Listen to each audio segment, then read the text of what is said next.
Hello, and I'm Mark McClellan. I'm the director of the Duke-Margolis Center for Health Policy, and I'd like to welcome you back to day 2 of our public workshop on endpoint considerations to facilitate drug development for Niemann-Pick Type C, NPC, which is being convened by Duke-Margolis and our partners at the Food and Drug Administration. Yesterday, we heard from a number of presenters and speakers on a wide range of perspectives on the science around NPC product development and evidence development. Today, we're expecting another set of sessions for lively discussions and insights to build on that. During yesterday's sessions, we talked about some of the challenges and opportunities with the NPC clinical severity scale. We also discussed a number of functional measures for swallowing, as well as speech, ambulation, fine motor, and other areas. The discussion highlighted that based on what we've learned, there may be important opportunities for improving the use of assessments in key domains in the NPC clinical severity scale by integrating historical data, by building on what we've learned about standardization and reliable use of these measures, and about using different measures in efficient combinations. We also heard about specific ways to add qualitative data and other types of quantitative data to get the most insights from patients and their families who are participating in these research studies. We learned about insights beyond the snapshots of point-in-time assessment results. Many strategies are needed and can be applied to integrate more common at-home measurements in many domains. Today, our sessions are going to expand on the topics we covered yesterday and look to some forward-facing areas. We'll discuss innovative strategies to potentially support product development, such as digital technology and biomarkers, and maybe some more discussions of the home-based monitoring approaches that were brought up yesterday. During our final session, we're going to have a closing panel to wrap up this two-day dialogue and talk about specific next steps and opportunities. Now, as I mentioned yesterday, participants in the workshop are going to be discussing these scientific endpoints around NPC clinical studies generally. These obviously apply to lots of different products being developed and being considered in this class, this important unmet medical need, but we're not focusing on specific products here in this particular meeting. There are important issues for patients and families that do warrant discussions going beyond these scientific topics. We can't cover all of them in one workshop, but we do hope this workshop will be the spark for additional steps focusing on further progress for concrete solutions for NPC therapeutic development as an area where we really need more evidence and more effective products. Ultimately, patients and their families are the heart of the issue here, and this meeting on endpoint considerations is scientific in focus, but the sessions are going to include perspectives, just like we had yesterday, from patients and caregivers to help keep in mind what's meaningful and feasible to guide and focus all of the scientific work. Now, before we start, I want to go over a few points for our discussion and a few housekeeping notes. I think on the next slide, again, a note about our commitment to academic independence, to bring in a variety of perspectives and avoiding partisan positions in our work. You can find more about these principles and how we implement them on an ongoing basis at the links on this slide. And then disclaimer, Duke-Margolis is convening today's meeting in cooperation with the FDA. This is a dialogue and discussion meeting. This is not a federal advisory committee. While we are very interested in diverse input on this topic, we won't be aiming for developing a consensus or following advisory committee voting procedures at the end of the meeting or anything like that. The meeting will be a success if there's a frank exchange of ideas, good new ideas and perspectives, and open and thoughtful discussion of them. We have a wide range of personal and organizational perspectives in today's lineup, just like we did yesterday. And I want to add that in addition to directing the Duke-Margolis Center for Health Policy, I'm an independent board member at Johnson & Johnson and Cigna. And the next slide goes over, again, our remote participation instructions. Just a few reminders here. We have a range of subject matter experts and patient and family perspectives participating in speaking roles on the agenda, and a number of people, large number of people like yesterday. Thanks for joining us who are attending the meeting. We want to remind you that the background materials for this meeting are available at the Duke Margolis event website. For our workshop presenters, those who do have speaking roles today, a team member from Duke Margolis will advance the slide deck on our end. So just give us a verbal cue when you want to do that. We do have a packed agenda. We want to include plenty of back and forth discussion, including opportunities to address questions and comments raised by all of our attendees. So we really want everyone to try to stick to the planned time for their formal presentation remarks. And for those of you who are presenting and all of our panelists who will be discussing today, take a moment to look at your participation chyron. Please try to include your affiliation with that. We can help you do that, the Duke Margolis team, if you have any difficulty. And a reminder for all of our panelists, turn on your camera during the discussion portion of your session so that we can see easily if you want to speak and have a comment to make and keep things going quickly and smoothly. For all our presenters and panelists, if you have a question during the presentation or open discussion, you can use the Zoom chat box. Please do stay muted when you're not actually speaking, and make sure that, again, that you're visible during the session when you're participating. Any problems, please send a Zoom message to Luke Durocher or email Luke at luke.durocher, D-U-R-O-C-H-E-R @duke.edu. Throughout the workshop, for all of you who are attending today, we want you to participate. You can share your thoughts, submit questions and comments through Zoom. We'll try to go through these and get to as many as we can during the course of our discussion in each of the sessions. So you can do this through the Zoom Q&A box. We may not be able to get to everything, but these are going to be visible to the presenters. It is part of the information that we in FEA will be compiling as part of the output from this meeting. And then a recording of the meeting, as well as the slide deck, will be available on the Duke Margolis event website and our YouTube channel after the conclusion of the event. And we're really pleased, again, and thank you for joining us today and participating in this very important, it's critical discussion around scientific issues in addressing the unmet medical needs for NPC. Okay, for the actual agenda today, next page, we're going to open with some remarks from Peter Stein at FDA, followed by 3 sessions of presentation and open discussion. Session 3 will cover examples of digital health technologies and consider opportunities and challenges with their use in supporting relevant endpoints. Session 4, not session 3. Then session 5 will include discussion of how novel and emerging biomarkers for NPC may be useful for augmenting our ability to track disease progression more accurately and precisely, and therefore helping to provide further supports for efficient product development, therapeutic development.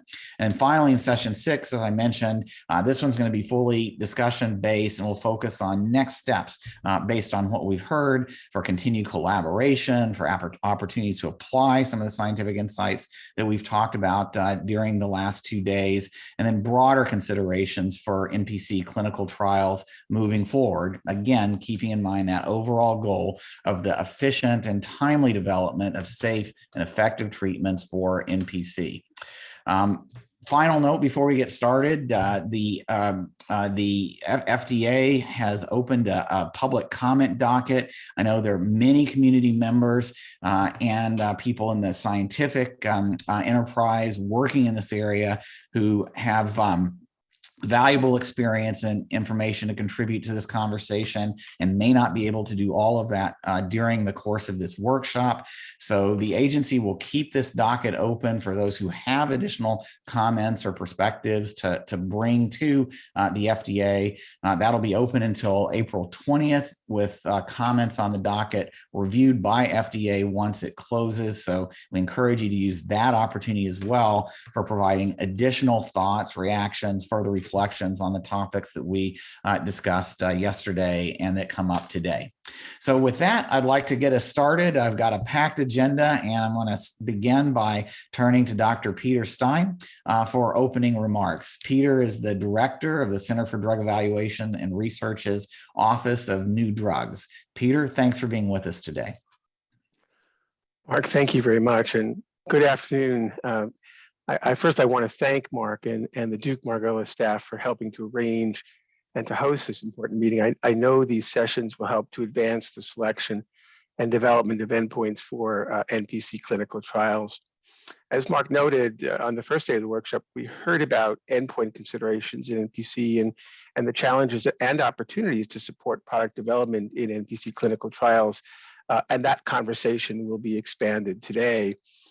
As we look at other innovative strategies to support product development, now NPC is, I think we all recognize, is a rare disease, and drug development in rare diseases can be challenging for many reasons, such as the heterogeneous nature of these diseases and the range of severity and manifestations, progressive symptoms, as well as the small population of patients with a given rare disease, such as NPC.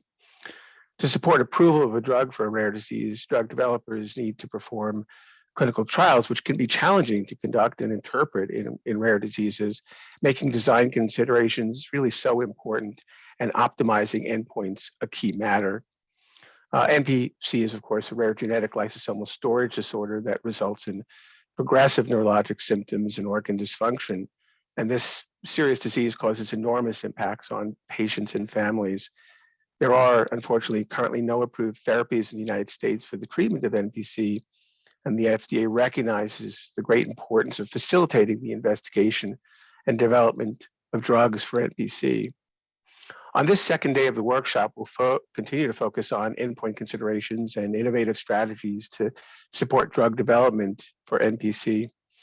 As I noted, NPC is a progressive and heterogeneous disease, and the speed of progression can vary.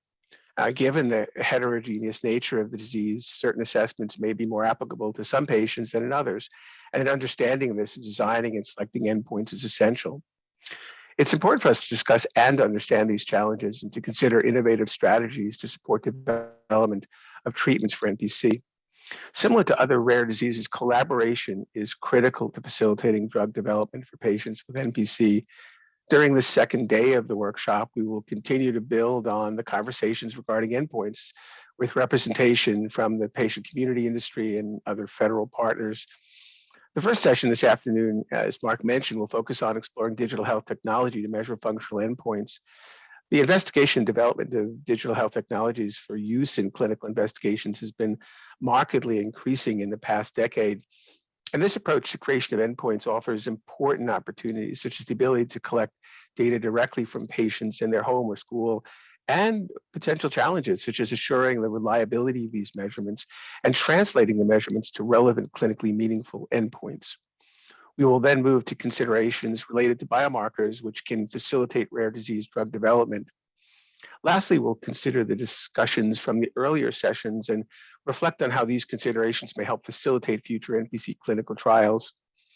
This workshop is intended to focus on discussions around endpoints. We recognize that there are a number of other topics related to NPC clinical trials. Broader conversations will be needed to address the full range of challenges and opportunities for NPC therapeutic development. We at FDA appreciate your participation in this workshop, as FDA has a shared goal with the NPC community to bring effective and safe treatments to patients as efficiently as possible. We will continue to work together to advance therapies for this devastating disease. So thank you for your participation in what I know will be another day of a highly useful and valuable sessions, and we look forward to the discussion. Thank you very much, and thank you for your attendance. All right, Peter, thank you. And also thanks to all the FDA staff who have put a lot of time and effort into this meeting and trying to find a better scientific path forward in this really critical disease area as well. Let's get going with session 4. I'm going to turn now to Dr. Christina Silcox from the Duke-Margolis Center for Health Policy, who will be moderating. Christina is our Digital Health Policy Fellow, a good moderator for this topic on exploring digital health technology to measure functional endpoints. Christina, thanks very much for participating. Thanks, Mark. So like Mark said, during this session, we're going to be discussing digital health technologies to measure functional endpoints. And obviously, there's a lot of interest in using these digital technologies, as we heard yesterday. Particularly interest in being able to measure new things, being able to measure more frequently, and also being able to measure more conveniently. And to start us off for this session, I'm pleased to welcome Ray Dorsey from the University of Rochester Medical Center to start us off with a presentation.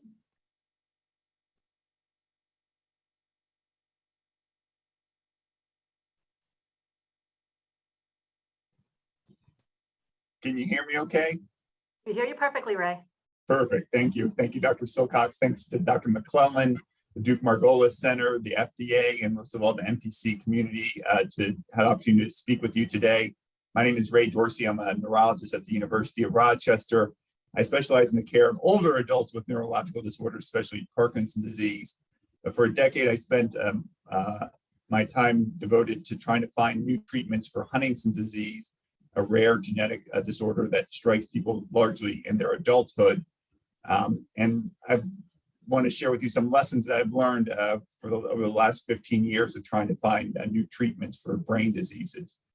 And the central takeaway is until we have objective measures of the disease, we are not going to find new treatments for these diseases. So if you think about it, Alzheimer's disease affects 6.2 million Americans, and we have no highly effective treatments for it. Parkinson's disease is the world's fastest growing brain disease, and the most effective treatment is 50 years old.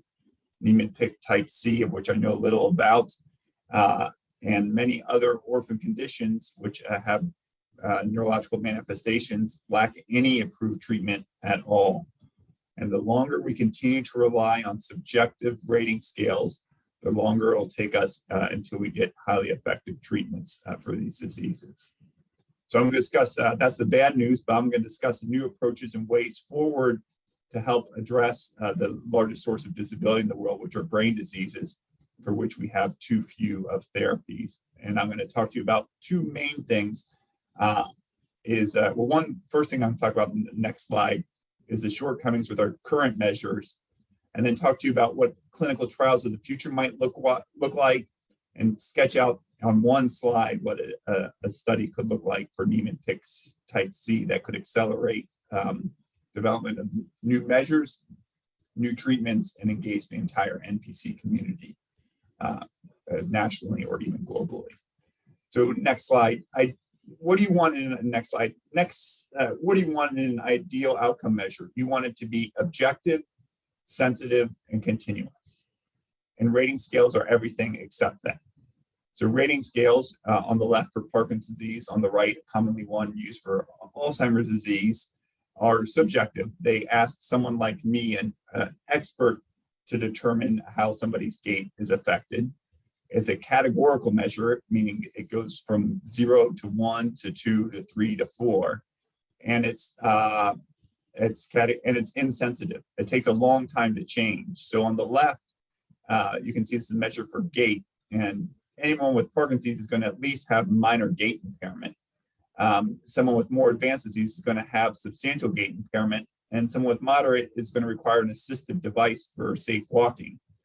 But it could take 10 years or more to go from slight to moderate. It could even take 20 or 30 years. Those of you who know Michael J. Fox, he still walks independently. So you have somebody who's had Parkinson's disease for 30 years, and his gait score would have gone from 1 when he first walked into the clinic to 2. And so the longer we rely on these measures, the longer it's going to take us to find a new treatment, the more expensive it'll be, and the more likely it'll be that we fail. Next slide. And you have the exact same similar scales for Niemann-Pick Type C.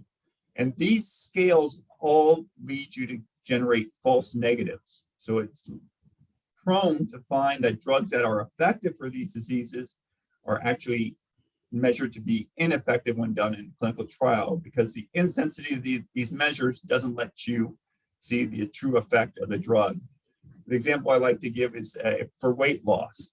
If you had a drug that you knew or an intervention that decreased someone's weight by 5 pounds, that would be fantastic. You would just, in a clinical study, you would just have them step on the scale at the beginning of the study. They weigh 162.3 pounds. At the end of the study, they weigh 157.3 pounds, and there they've lost 5 pounds. If you used a rating scale, you would have to train experts and say that this person go from becoming mildly obese to slightly obese, or were they moderately obese to begin with and they didn't change? And then some people might say that they were mildly obese and someone say they moderately obese. You'd have entire academic discussions about what mild obesity and what moderate obesity is. And you'd have training, and you'd have people being be criticized on the ways that they were assessing people. And there'd be variability and there'd be nuances, and people would say this is all part of the art of medicine. You need objective measures of disease. Have them step on a scale, see how much they weigh at the beginning, see what they weigh at the end, and then you can determine whether your drug or intervention works or doesn't work. Until we have objective measures of the disease, we are going to be continuously fail. And we've done that repeatedly. For Alzheimer's disease, our failure rate is 99%. For Parkinson's, for a wide range of other conditions, it's a high rate as well. Next slide. So that's all the bad news. Now I'm going to tell you about all good news from be sunny and happy. So what are clinical trials of the future could look like? What are some objective measures that we could use for Niemann-Pick Type C or for Parkinson's disease or other diseases? Next slide. So all of us carry around with us supercomputers everywhere we go, and these supercomputers can give us a lot of information on health. And so this was a study looking at children and measuring their activity after doing an exercise program that was tied to school. And they used a simple Fitbit wrist accelerometer to measure the number of steps that they walked per day and the number of hours per day that they were active, including a measure that the FDA has accepted as a digital endpoint for clinical trials in pulmonary fibrosis called moderate to vigorous physical activity. And they show that this exercise program resulted in increasement in number of steps taken per day and number of minutes spent with moderate to vigorous physical activity. And you can see the average age of these kids, A, was a large study, and B, the average age of the kids is about 8 years old, which I think is a little bit older than many of the kids in Niemann-Pick Type C. Again, I know little about the disease, but still you can see that you can get an objective measurement about whether an intervention, in this case an exercise class, can result in changes in activity. I would submit to you that these kinds of measures can be very useful, objective, continuous, sensitive measures that are done in the real world, not just in the clinic, and that are done frequently to tell you whether a new drug, device, or intervention works for a wide range of conditions. Next slide. And so we're following our own advice, and with Biogen and Takeda and other pharmaceutical companies, and in partnership with the Critical Path Institute and the FDA, we're working on developing new digital endpoints for Parkinson's disease that can be assessed from a wrist-worn device, in this case a smartwatch, in this case the Apple Watch, to see if we can come up with new objective measures of the disease in people with early untreated Parkinson's disease. And the study, which is about to complete the last assessments in the next 2 weeks or so, we have recruited 80 individuals with Parkinson's disease and 50 controls from 15 different sites around the country, and that had them do their traditional clinical assessments, including that same rating scale that I showed you in the beginning. But in addition to that, we gave them a smartwatch to wear for the duration of the study and an iPhone, and we had them do those assessments in the clinic. And then we were able to get real-world data, objective measurements, for example, of tremor, of gait, and even voice and speech and cognitive testing done on the smartphone, all with simple devices that many people carry around with them anyway. Next slide. And then you can take these measurements and have them be entirely passive and put them into the home, working with a really, really smart computer scientist, Dr. Dina Katabi and her colleagues at MIT.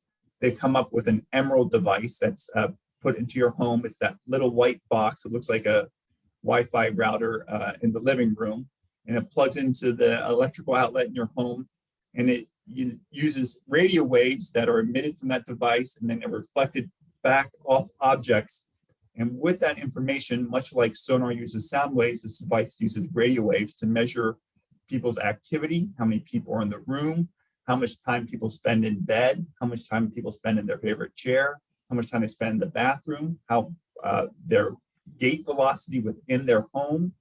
It measures how much time they spend in bed. As you can see, these blue concentric circles are at 24-hour periods, and each circle is one day of observation.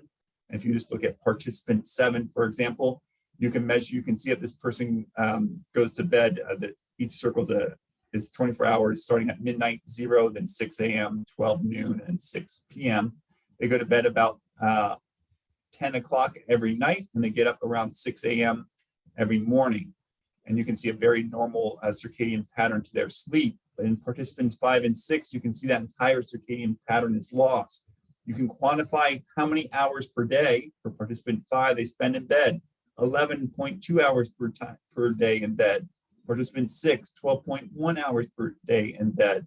And then participant 7, 6.9 hours per day. That would be a very meaningful measure. When we're sick, we spend a lot of time in bed. When we're doing well and healthy, we spend a much less time in bed. How much time do people spend outside? How much time do they spend alone? These are all objective real-world measures that can inform the health of an individual and can be used to inform the efficacy of new drugs, devices, or interventions. Next slide. And these are all part of a broader move towards decentralized trials. This is a great slide from my colleague, Andy Korvos, who used to work for Electra Labs, which is now called Human First. And she said there's 2 aspects of decentralized trials that differentiate it from traditional clinical research. The first is in how data are captured on the horizontal axis. And most data in traditional clinical research studies are captured via an intermediary, an expert like me who determines how severe your Parkinson's disease or how severe your Niemann-Pick Type C disease is. With decentralized research, data are fully virtualized. They're captured often through digital tools that give you objective assessments about how someone's feeling or functioning in the real world. The second axis is where the data are captured. In a traditional clinical research study, you have to live near or be accessible to a traditional site to participate, and the data are captured in the clinic, whether that's a blood draw, clinical assessments, vital signs, a measure of cognition. Increasingly, as we've seen with COVID-19, care can be brought to patients, and the same research can move to participants, and people can participate in research studies without ever leaving their home. Next slide. And we've actually done this. So we're following a cohort of over 250 individuals who carry a genetic mutation that puts them at high risk for developing Parkinson's disease. And we're doing this in conjunction with the direct-to-consumer company 23andMe. And we're following these 250 participants who are from 35 different states in the United States. And we're doing a natural history, a longitudinal observational study where we're seeing them every year for 3 years to see which one of these individuals go on to develop Parkinson's disease, what's the rate of progression of this disease, how's their cognition change over time, how's their depression, how's their anxiety change over time, all entirely remotely. So I think last week in one day, I saw someone in Hawaii, someone in Oregon, and someone in New Jersey, and I never left my home. And they never left theirs. And people can participate from their homes, they can participate from their workplaces, they can participate from hotel rooms, from national parks, from parking lots, and all different points in between. And indeed, the people participating in the study have done exactly that. And next slide. And people want to participate in research. They just want to be able to participate in research that's on their terms. They want the research to be brought to them. They live in Fargo, North Dakota. They want to be able to participate in a clinical trial for Niemann-Pick Type C or for Parkinson's disease or for Alzheimer's disease. 84% of these 250 individuals said they'd be willing to participate in interventional trials studying treatments for these symptoms. 93% said they'd be willing to participate in a study looking to prevent the onset of Parkinson's disease. And 99% said they'd be willing to continue to participate in an observational study. I think our retention rate in the study is like over 95%, far more than would be traditionally found in a clinical trial. Next slide. So what does this all mean for Niemann-Pick Type C? What craziness could be done for the Niemann-Pick Type C community? And so I think there's a lot could be done. And so the next slide is just one slide outlining a high-level thought.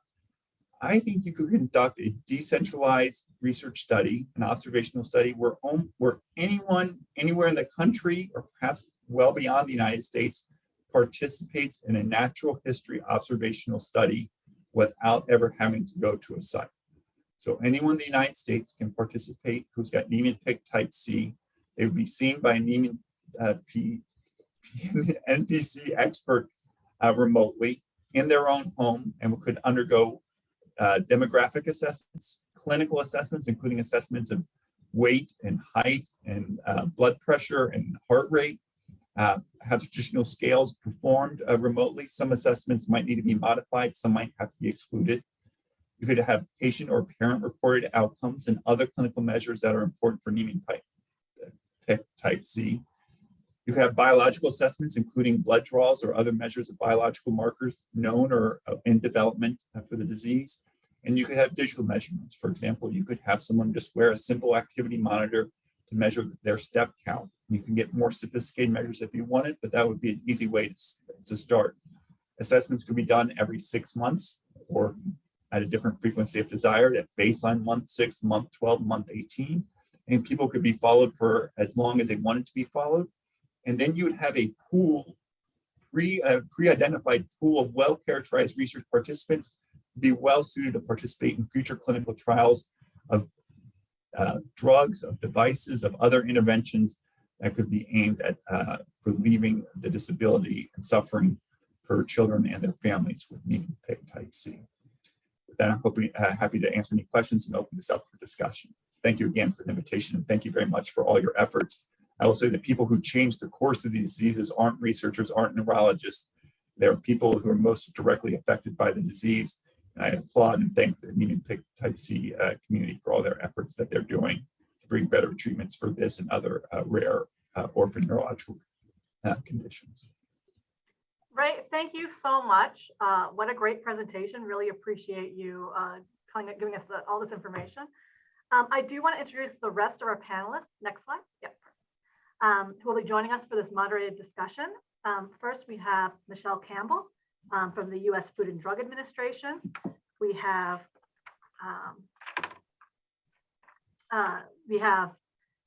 Alec and his father, Harry Kujaun, who are both patient representatives. We have Greg Lichtelai from Yale University, David Lynch from Children's Hospital of Philadelphia, and Annie Saha, also from the U.S. Food and Drug Administration. So welcome, everyone. And I do want to start by turning it over to Harry and Alec to have you both share briefly about you and your family's experience with NPC. Hello, my name is Harry Kujaun. I am the father of Alec, who is 23 years old and who you will hear from shortly, and Haley, who passed away from complications from Niemann-Pick Type C on April 3rd, 2020. I would like to thank the Duke Margolis team for including NPC parents, patients, and industry experts in these sessions. I would also like to thank the doctors you will hear from, or you heard from yesterday, and which you will hear from today, who have been treating our kids with NPC for decades. They are the experts in this field, and glad you are hearing what they have to say. I just want to make sure that everyone listening to these sessions understand that NPC is a cruel disease. It damages your body every single second, every single minute, every single hour of every single day. And to put this in perspective, think of NPC as having the combination of the short-term memory loss of Alzheimer's, the tremors of someone with Parkinson's, and the systematic decline of someone with ALS. Fortunately, there are treatments available that NPC patients are on that goes on or stabilizes disease progression. These treatments work. My son is an example of this. Unfortunately, these treatments are being subjected to constant attacks. I always wonder how much these decision makers really know and understand NPC, especially when the opinions of our doctors, clinicians, and researchers who have been dedicated so much of their time and life in the front line helping NPC families are questioned and ignored. It is disheartening and frustrating. I would like to share some of my concerns with the panel and the audience. NPC is always fatal. The urgency is now. Here are some numbers to think about. 15% of children have passed away from Niemann-Pick by age 5, 31 by age 9, and 55% by age 15. Time is not on our side. I'm happy to see that the topic of digital health tools is being discussed here. It will certainly add to the arsenal of assessments that are currently being collected. I just want to make sure that any data collected over many, many years from various sources, such as natural history and the Expanded Access Program, are not ignored. When you have a rare disease, these types of data is irreplaceable. You heard from Dr. Porter and many others about all the work that was already done to collect data and some of the solid endpoints we already have, such as with miglustat. We should build on that. I heard that the FDA has flexibility in serious rare diseases such as NPC, which is great. However, I would argue in our case that just the opposite has occurred from questioning the same endpoints that were accepted in the initial trial design and later rejected, to putting clinical holds on the Expanded Access Program, such that less and less of our NPC kids are able to get treatment. To paraphrase the famous saying, "Show me the money," from the movie Jerry Maguire, I would like to say, show me the flexibility. We will work with anyone and everyone on building new tools to measure disease progression, but we must work with the data that we have now and dive into it so that we can have a path for approval for these therapies that are saving our children. Maybe this should be the topic of our next Duke Margolis meeting, and hopefully very soon. The FDA must listen to the voice of the patient, telling the NPC community in front of us that they hear us, and then repeatedly tell us in other settings that there are no benefits and there are safety concerns, goes against what the families and the patients have been telling the FDA at every occasion, that yes, the benefits are real and the safety concerns such as hearing loss are well understood and accepted by the NPC community. As we repeatedly say, I'd rather have a deaf kid than a dead kid. Lastly, my main concern is that while it is great to have meetings such as this to try to develop the additional endpoints and design the perfect trial for an ultra-rare disease such as NPC, our current treatments will no longer be available to us and my son, and many others who have benefited from these treatments for years, and will start declining. This is my main concern, but be assured that we will never give up. Thank you. And here's my son.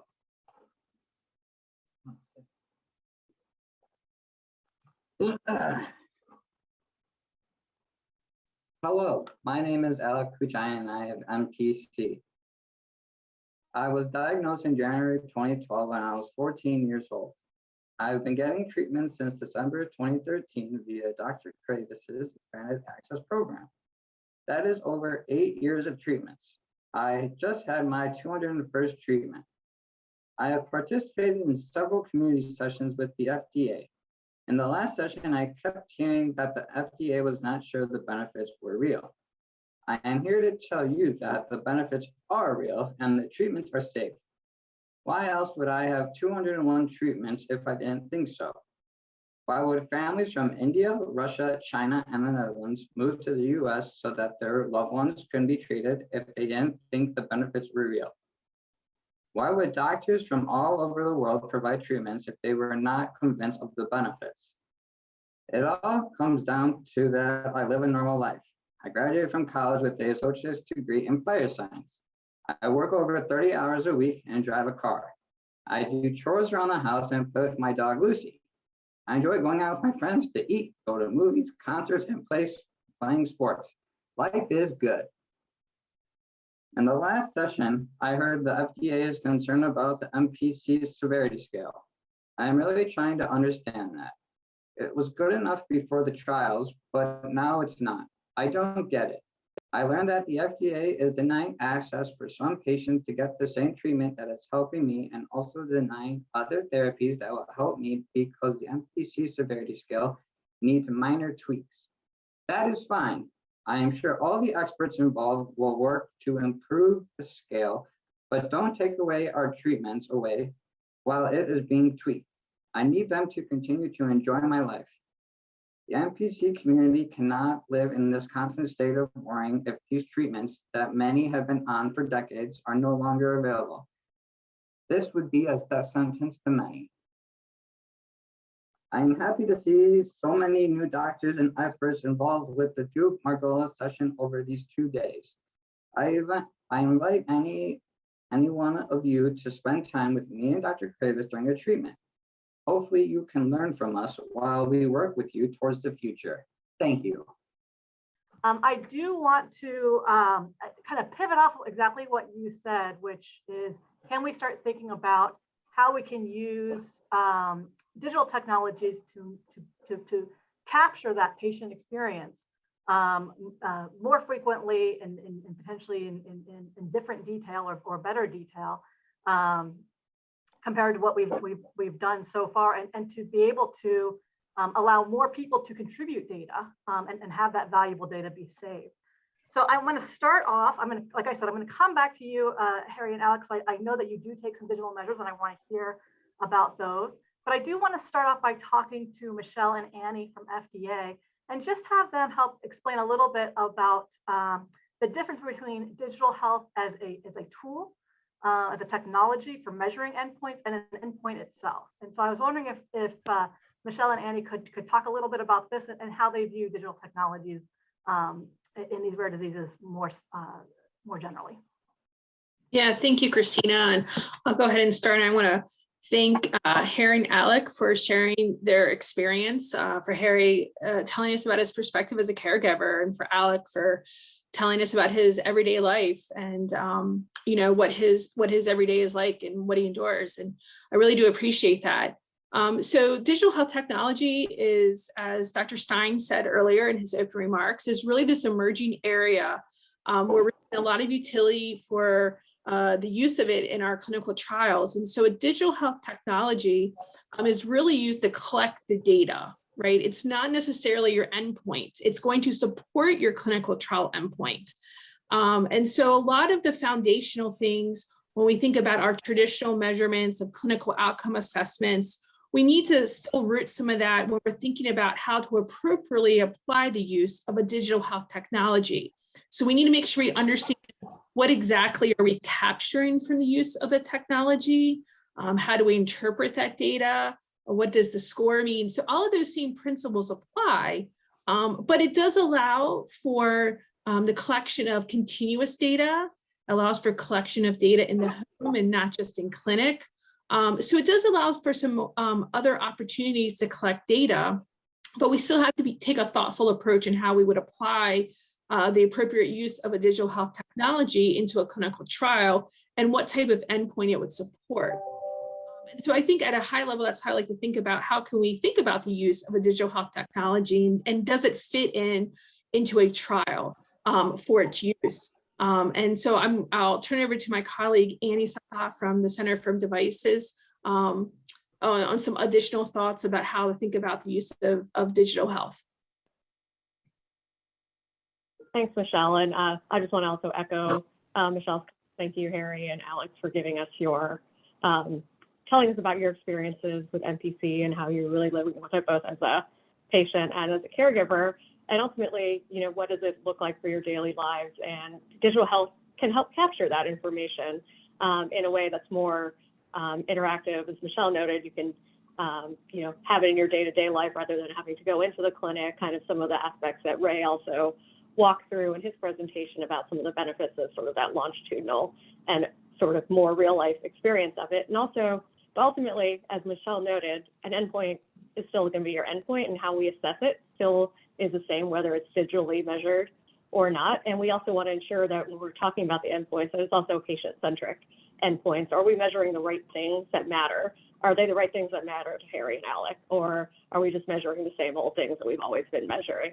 And of course, there are some additional considerations that we do have to think about when we're talking about digital health technologies as the measurement tool, in terms of, as you are getting all of this continuous data, how do you leverage that information? When do you take some kind of action on it, whether you're a patient, a caregiver, or looking at it from an endpoint perspective? How are we ensuring that that DHT is actually measuring what it's intended to measure, and that, we're ensuring also considerations related to cybersecurity, privacy, those aspects also need to be, that are important aspects of digital health technologies. And we did outline quite a few of that in the draft guidance, actually, that FDA recently put out in December. Thanks so much. I think this is really helpful kind of baseline explanation of how to think about these tools. And also, and just correct me if I'm wrong, it sounds like what you're saying is that this means that digital tools could be used to keep measuring some of the endpoints that have historically been assessed in this disease. And I think this is probably important because of so much rich historical data with those endpoints, while potentially adding in more information around that as well. And so would that make sense, Michelle? Yeah, it would make sense. I think you could leverage the natural history data to see, does a digital endpoint help in collecting that information, right? Aside from the traditional endpoints that we may be using. So I think leveraging that existing data to help inform, is digital health technology an aspect that could be used to collect additional information? And then what is that information? How would we use it?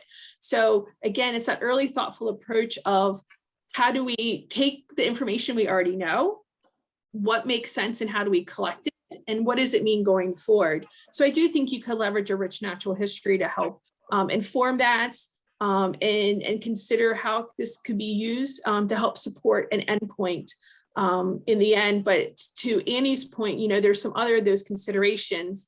I know that digital health technologies are the nice, I like to say, the nice shiny new toy that we all like to think about, but we still have to have those thoughtful considerations. And so I do think the things that Annie talked about, the validation aspect, security piece, if it's continuous measurement, what piece of that continuous measurement are we actually going to examine? That's a lot of data. And I'm sure my statistician colleagues would say we need to pinpoint down a little bit more of what is the critical information we need to actually analyze. So we need to make sure that we think about these things very early in any study design, whatever type of study design that would be, a clinical trial, continue adding on into a natural history, so observational aspects. We need to think about that early into protocol development of what it would look like. Great. Thank you so much. And I do want to turn to Ray and Dave and ask you, can you share a little bit more about the digital tools that you think have promise in this space? And we already heard a couple from Ray in his presentation, so maybe we can start with Dave. Okay, thank you. So happy to be here. And I'll remind Ray that when he was in medical school, I was his resident on neurology. So I taught him everything he knows, just for the record. And now it's my time in some ways to provide a little counterpoint to what he was mentioning earlier. So there are a lot of ways in which we can measure things in the home. I'm not going to call them endpoints, I'm going to call them measurements.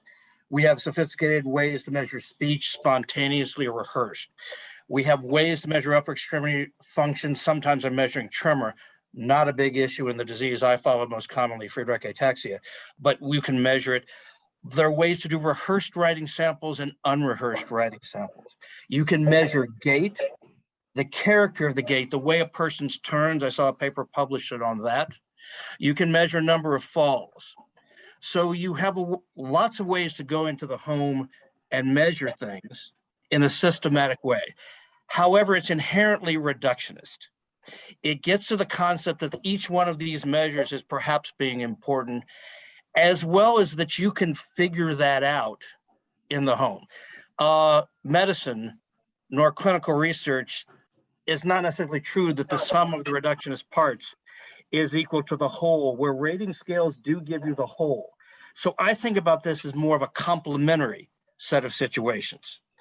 I would also note, and the biggest problem, which Michelle alludes to, is that going into the home, while there's diversity in the phenotype of NPC or to any of the diseases, there's a lot more diversity to our lives, where we live, what time of year it is, and everything in a digital health measurement has to be interpreted in the context of the differences in people's lives. I'll give you an example. If you measure falls, That's dependent on how much you actually walk. So if you had an agent which made a person walk more, they would fall more. It's a known confounder to things that we'd have to be able to overcome in our observations.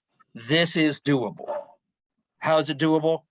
Through collaboration. That is using the natural history studies Michelle mentioned. Michelle will probably realize that we talk more frequently about a different topic on the natural history of FA and how the FDA is helping us find the best ways to interpret that data. And we're incorporating digital technology, including one that Ray and I talked about 6 or 8 years ago, as a way to amplify what we see, augment it, so that you can have a complete package for interpretation. So as I read the chat, it's very hard. Do not think about this as something in isolation. Think about it as something which we can add to the package so that when something is successful, you have more things to prove you're successful and allay your concerns. But it requires collaboration across everyone. I know we get it from I echo what Alec and Harry were saying about their willingness to be involved. The NPC community, I know from my own practice and my FA practice, is a very willing participant in all these things. It requires the other side, the academics and non-academics, to really move things forward to get the collaborative data. In a rare disease, as was alluded to earlier by Dr. Stein, it is tough to accumulate that package of data because there are not the number of people you have with Parkinson's disease or Alzheimer's disease. It requires us all working together. But I do think there's a future here. And Ray can argue back at me now. I'm actually going to switch over to Greg. I'd love to hear a little bit about your experience with digital endpoints as well. And particularly if you have any thoughts on some of the sensitivity issues that Ray talked about, and that we also talked about last in day one of this workshop, and being able to use digital tools to be able to pick up more nuanced differences than the rater scale. Yeah, well, I do want to mention that, you know, we're undergoing something of a quiet revolution in clinical development and product development. You know, as Churchill famously said, never waste a good crisis. So the last couple of years has been a pandemic, and that's really changed the way that we do clinical development, and we work with patients, we work with sites in doing clinical trials. And there's been a major shift towards the so-called decentralized trials using digital technology, telemedicine, as well as, and now comes the next wave, as well as better measurements of clinical endpoints. So I see clinical endpoints and digital endpoints as really something that people have talked about and basically have been waiting for a long time to see this implemented. So there's a number of clinical measures that are used, that have been used for a long time, that everyone is frustrated with, but it's just kind of, you know, it has been used historically. And it's because historically, all we could do to track disease is episodic measurements. You know, your blood pressure doesn't just go up when you're in the doctor's office. You know, your NPC doesn't just show up when you go in for your monthly visit. And unfortunately, your decline or your disease progression doesn't just manifest itself at those episodes where you show up every few weeks. So during that continuous evolution, we as physicians will miss a lot of events. So the promise here is to use digital technology, but it's not the digital part. For me, the thing that's really important is the continuous measurement of human disease progress, just of human activity, human pathology, and of disease progression. And that continuous measurement really needs to come with it both a new mindset, as well as a little bit, not a completely new science, but a different way of measuring and looking at endpoints. So instead of saying, well, you know, when the patient showed up in my office on this Tuesday, their 6-minute walk test was this, and that compared to their 6-minute walk test, you know, 6 months ago or a year ago, and who knows what happened in between. we have the opportunity to actually see activity on a day-to-day, minute-to-minute basis. But we also need to take that and make it relevant. That's just data. We need to turn data into evidence. And by doing that, we need to work early with the experts as well as with the agency and regulators to say, look, we've collected this body of data and we've correlated this to disease progression.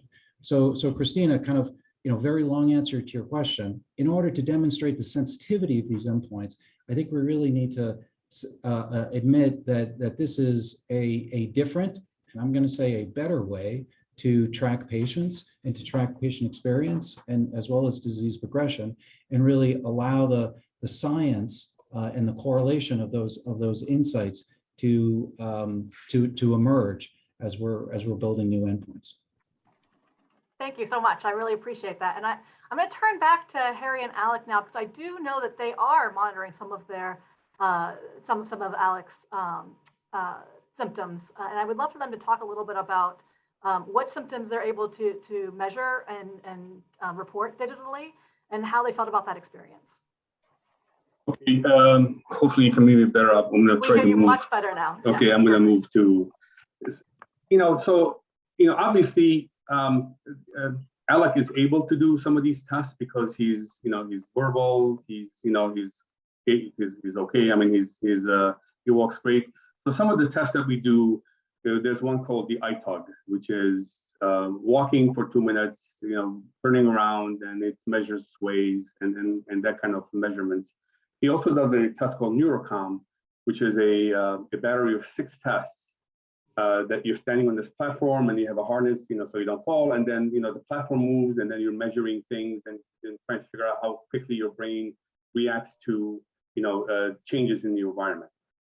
And the reason we do this is, number one, is because he's able to. And number two is because, we want to know where he stands. Is there in the decline, for example? And what we learned from these tests, at least for Alec, is that when we first started with the NeuroCom, he was in the normal range the first 4 tests. He was below normal in step 5 and 6, or the test 5 and 6. But so that means that there was progression of the disease, but it hasn't advanced enough for us to start seeing the symptom. And then once he started getting treatment with cyclodextrin, he's back in the normal now. Now, obviously, that's not captured in the clinical trial because it's not easy to conduct such a test, especially with younger children or not, who are in wheelchairs, for example. At least in this case, we were able to use some of these tools that were, captured by the computer and show us the data that it is helping. And digital health tools is great because as long as it's continuous, because I may have a bad day and my gait might not be as well as tomorrow or the other day. And as Dr. Lynch said, it all depends on the environment, school setting, home setting, versus, as Sarah said yesterday about her daughter Marion, where we're expecting this 5-year-old to come to a hospital outside of her normal environment, doing all these tests all day, and then coming up with some numbers, whereas if she was in her normal settings or school settings, that would better reflect on what she does on a day-to-day basis. So what I'm hearing is that you absolutely agree that continuous measure is a much more accurate assessment of what your son's I would say that there's certainly a place for digital health tools in the continuous monitoring type environment to measure some of these numbers, yes. And then you've also really appreciated having that data yourself to be able to understand what's happening. Alec could be able to understand what's happening with himself, and you'd be able to understand what's happening with Alec. And so that's another real advantage of digital health data, is that it's a little bit more, often a little bit more available to patients. Would love to hear from Dave, Ray, and Greg a little bit about how does digital health measures work in a patient population where you do have such an age range, including some very young children that may be learning how to do things, as opposed to kind of already knowing how to do some of these tasks. There's one, I'll go first then. I think it requires an awful thing called interpretation and definition of the context. The same measure, something which measures how well you turn, may have different meanings in people with different forms of disease, whether you're more spastic or more ataxic. And you have to understand within a diverse group of patients based on age, phenotype, what they actually are mean and interpret, as well as link them to the question of whether those are meaningful. It may be that you do not have a specific digital measure which works well across the entire population, just as with classical endpoints, you won't have those.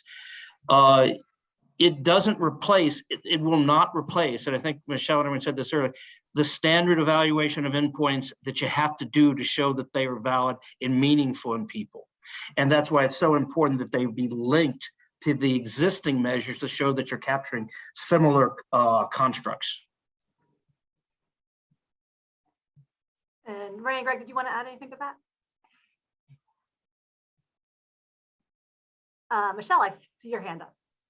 Yeah, I think the one thing I would also add is I think when we're working with a wide range of a patient population, I think this is also when, if you've kind of honed down to a potential use of a digital health technology, I would suggest pilot testing it in a small group. You know, particularly with our kids, right? We know that, you know, if we want to go put on, you know, a watch onto them and say, you've got to wear this, you know, 5 days a week, 24 hours a day, will they want that, you know, because maybe they don't like things on them or something. So I think we need to take what we know about natural development and how, as we progress in the lifespan, what does that mean? And so maybe it is some additional pilot testing and usability testing of that digital health technology with your age range. It is, you know, when we talk about our rare diseases, we know that we have an age range, right? It's always going to be a span. It's not good. We may have things that may start in the pediatric side and then it transitions into adulthood. We may have some phenotypes that show that things happen, symptoms emerge late onset.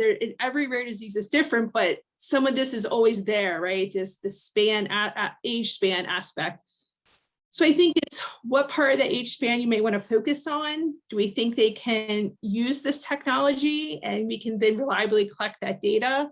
And so pilot testing may be one way to help figure out some of that information early on.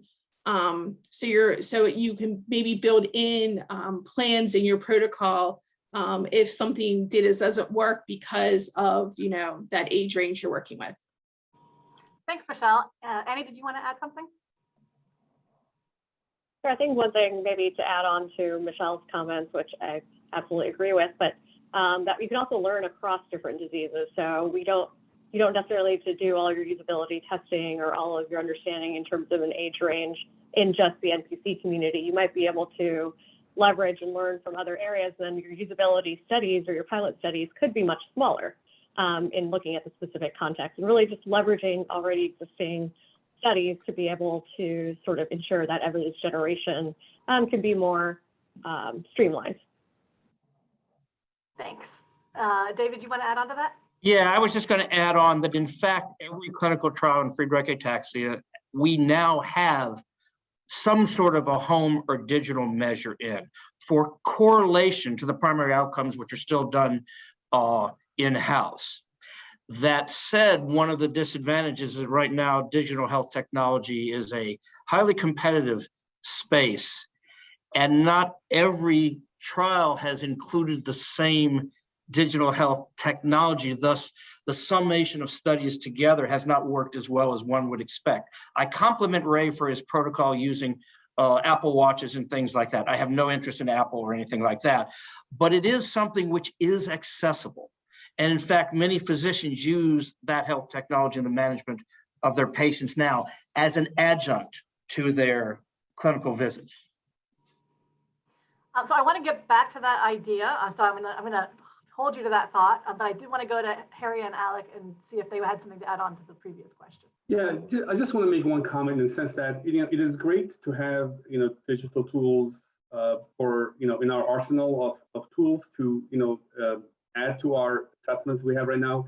The difficulty usually is, from what I see from my point, is that, the patient population is very diverse, and, we have kids from 2-year-old to 6-year-old with different symptoms. Somebody might have issues with swallowing, and somebody might not. Somebody might have cognition issues or gait. So I don't know how much availability of such tools are there out there that is able to capture all this digitally. So I think that's the main challenge that I see. Michelle?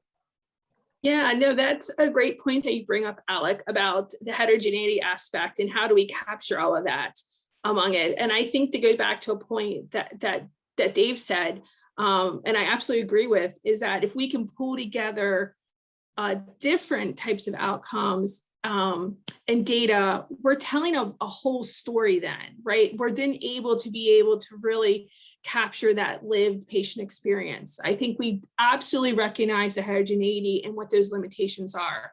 So how can we work in a way to collect as much information? Because we know, as you just said, some people will have one symptom that's their main symptom, and they may not have the other symptoms, while the next person will have a different experience.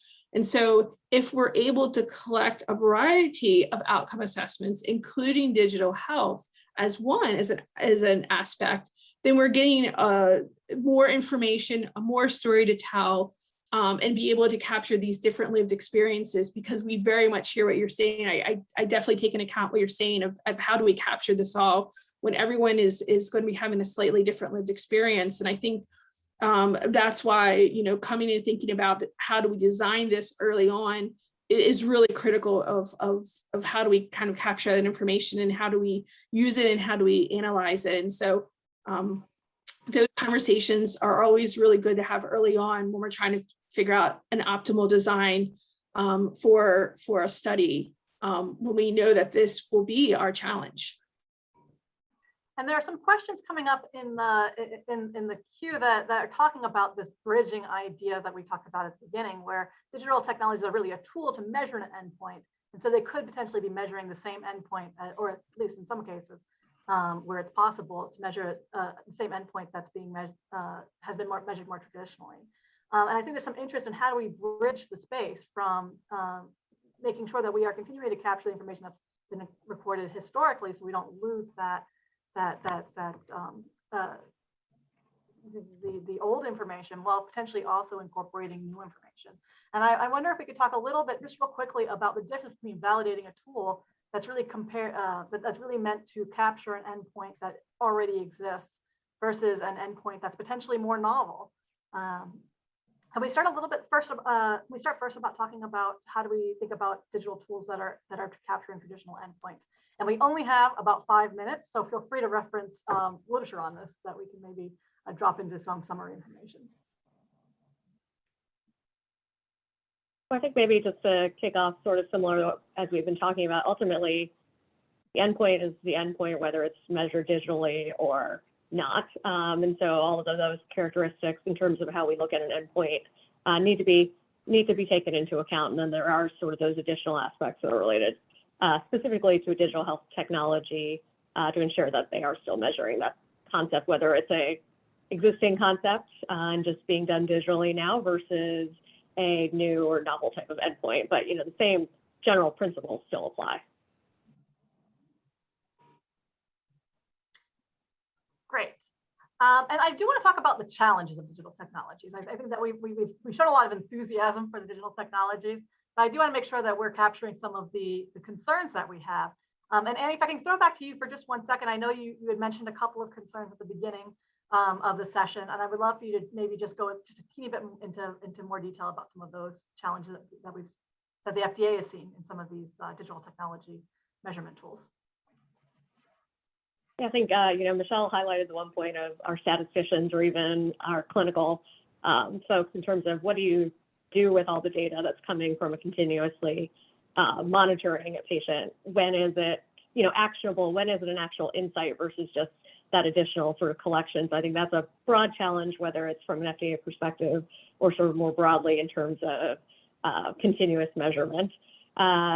Ensuring sort of that data security, privacy aspect is, of course, consideration when you're talking about in a digital environment.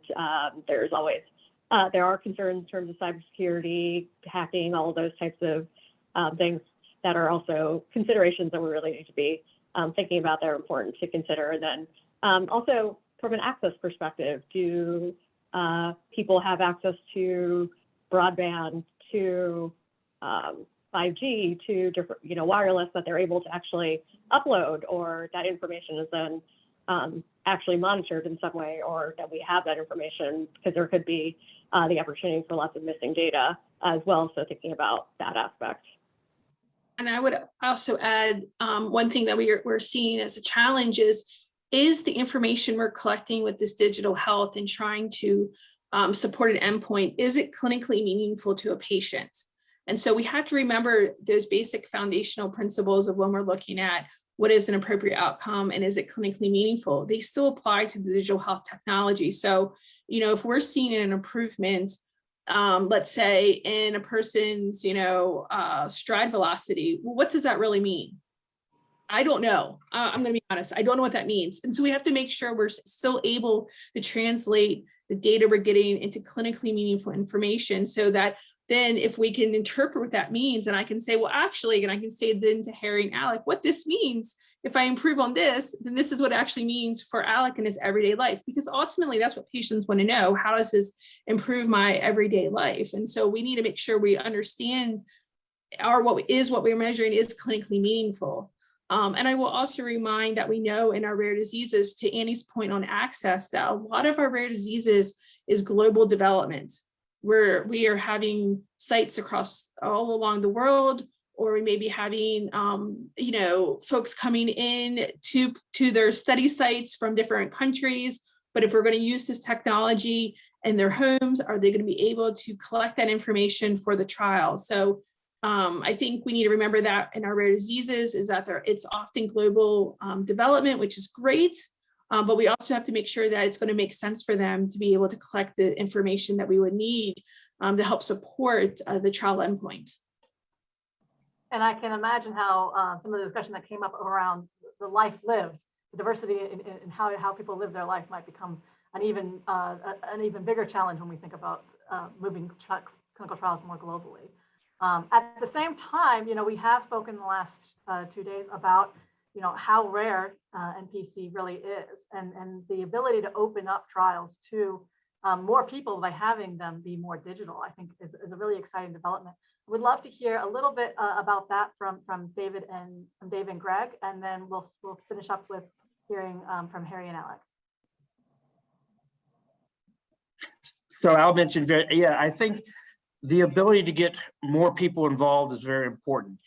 I think it's particularly important if we're able to limit not just necessarily the need for a visit to sites, but the number of visits to sites. A lot harder for people to come here to Philadelphia 5 times a year than it is once a year, and you can make do with interim home accessibility and home remote monitoring. I like the way Ray had outlined that on his slides, as that's a goal, and the ability to move all this in will make more investigators accessible, as well as get more patients involved, I think. And I'll just close with some comments. Sorry, I don't know if you noticed kind of the lights going on and off here. My building lost power, and now my power is back. So many apologies about that. Apropos for a discussion about technology, and I guess what I was going to say, I don't know if it makes it more relevant or less, to technology. The value proposition of technology is that it should be an equaler. It should be a democratizing tool and really help us increase both, the diversity that we're seeing, access that we're seeing, and when I say diversity, I really mean that kind of across all levels, in terms of people who can really more easily access, say, clinical development and clinicians, et cetera, et cetera. So and let's use appropriate expectations here and not burden it with too high a standard compared to basically everything else that we're doing, which is, as clinicians, we know how flawed it is when you listen to somebody, you touch them, you hear them. It's very, very subjective. So even something as simple as an accelerometer on a phone or a watch, or even a sleep monitor on a watch, even a continuous heart rate monitor, relatively simple things. I mean, if we think about the history of medicine, we've relied on we've been brilliant about pulling in relatively simple technologies to come to profound conclusions about the human condition and pathology. Let's not overburden this, and really let's start with things that are relatively within our grasp, and demonstrate that we can get meaningful endpoints around this. And let's start with quality of life. This doesn't have to be kind of, a profound, I don't know, single neuron based endpoint measurement. We can start with quality of life, and indeed, just using some of these technologies, broadly defined, using your phone to record patient-reported outcomes on a daily basis. It's kind of a digital endpoint, and that gives us a stronger connection and a better connection with the patient, and I think it's been shown that gives us more accuracy and more relevance. So that's my suggestion. Thank you so much, Greg. And I just want to close out the session with just a quick final thought from Harry and Alex. I was actually going to ask, you said earlier that voice quality wasn't great. Did you guys, I want to make sure that everybody heard Alex's speech, because obviously he's an NPC patient and it reflects his thoughts and concerns. So I think it wasn't perfect, but we were listening hard, so we caught most of it. He would be more than happy to say it again if you think that's appropriate. I think that, I'd love to get your final thoughts on what you heard in this session. Okay, sure. And so basically what I'd say is that this is great that we're having all these conversations about endpoints and digital health tools, but everything takes time and we don't have time. Time is not our friend. I know we want things to be done quickly, design trials. Unfortunately, the NPC population is not, there's not a lot, and it's going to take years and years to have participants who are willing to be in the placebo part of it, which I still don't understand why. But again, everything takes time, and we need answers now. So we should not, lose the fact that we have a lot of good data, and it's just a matter of going through this data, and as many of our doctors have, and find something that's, that you think is beneficial, because we see it every day, and there's a lot of good data that should be evaluated, and and hopefully we get some good, treatment options. Thank you. And I think that patient collected data for their day-to-day life is really valuable data. So thank you so much. I really appreciate thanks, Alex. Thank you so much for all of our session 4 speakers. Really appreciate you taking the time to be here. I thought this was a great discussion. I am going to turn things over to Jeffrey Siegel from the Office of Drug Evaluation Services at the FDA, who's going to be moderating session 5. Thank you very much, Christina. I must say that the previous session I thought was really great. It was so nice to have Alec and Harry to present the patient and parent point of view. We're going to be switching in this session to discussing biomarker considerations in Niemann-Pick C. We'll start off the session with 2 presentations. I'll provide an overview of biomarker considerations, and then Dan Ore from Casma Therapeutics will present. So my name is Jeffrey Siegel. I'm the director of the Office of Drug Evaluation Sciences. Our group is responsible for evaluating novel biomarkers and novel clinical outcome assessments for use in clinical development programs. Next. We'll be discussing application of biomarkers to clinical development programs. Next. Next. Next. So I'll begin by talking about the different types of biomarkers and how they can be applied in clinical trials. Then talk about the analytical and clinical validation of biomarkers, and then talk a bit about the regulatory process for incorporating biomarkers in clinical development programs. Next. So biomarkers can aid drug development in a number of important ways. They can improve the efficiency of clinical trials. They can address unmet medical need by providing tools to evaluate efficacy and safety in particular situations, particularly important for rare diseases like Niemann-Pick C. And it addresses precision medicine, which is the way of delivering the right drug to the right patient at the right time. Next slide. So I want to start by talking about what we mean by biomarkers. So biomarkers are defined as defined characteristics that are measured as an indicator of normal biologic processes, of pathogenic processes, or responses to an exposure or intervention, including therapeutic interventions. It's important to recognize that a biomarker is not an assessment of the way an individual feels, functions, or survives. Those are clinical outcome assessments. Next. So our group worked closely with the NIH to develop a vocabulary to describe the different types of biomarkers and how they can be used in clinical studies. Next. This is a list of some of the important biomarker categories. I've circled in red the ones that are most relevant to our discussion here. Diagnostic biomarkers are biomarkers that help to define a particular patient population or even subdivide a group of patients into biologically meaningful subcategories. Prognostic biomarkers are biomarkers that are measured at one point in time and that predict the outcome of disease in the future, which patients will have a worse outcome, which patients will tend to be more stable. And then pharmacodynamic or response biomarkers are biomarkers that respond to a therapeutic intervention. And in certain situations, response biomarkers may also indicate a clinical benefit by a close correlation and sometimes with mechanistic evidence. In that case, they can be used sometimes for approval of new drugs. Next slide.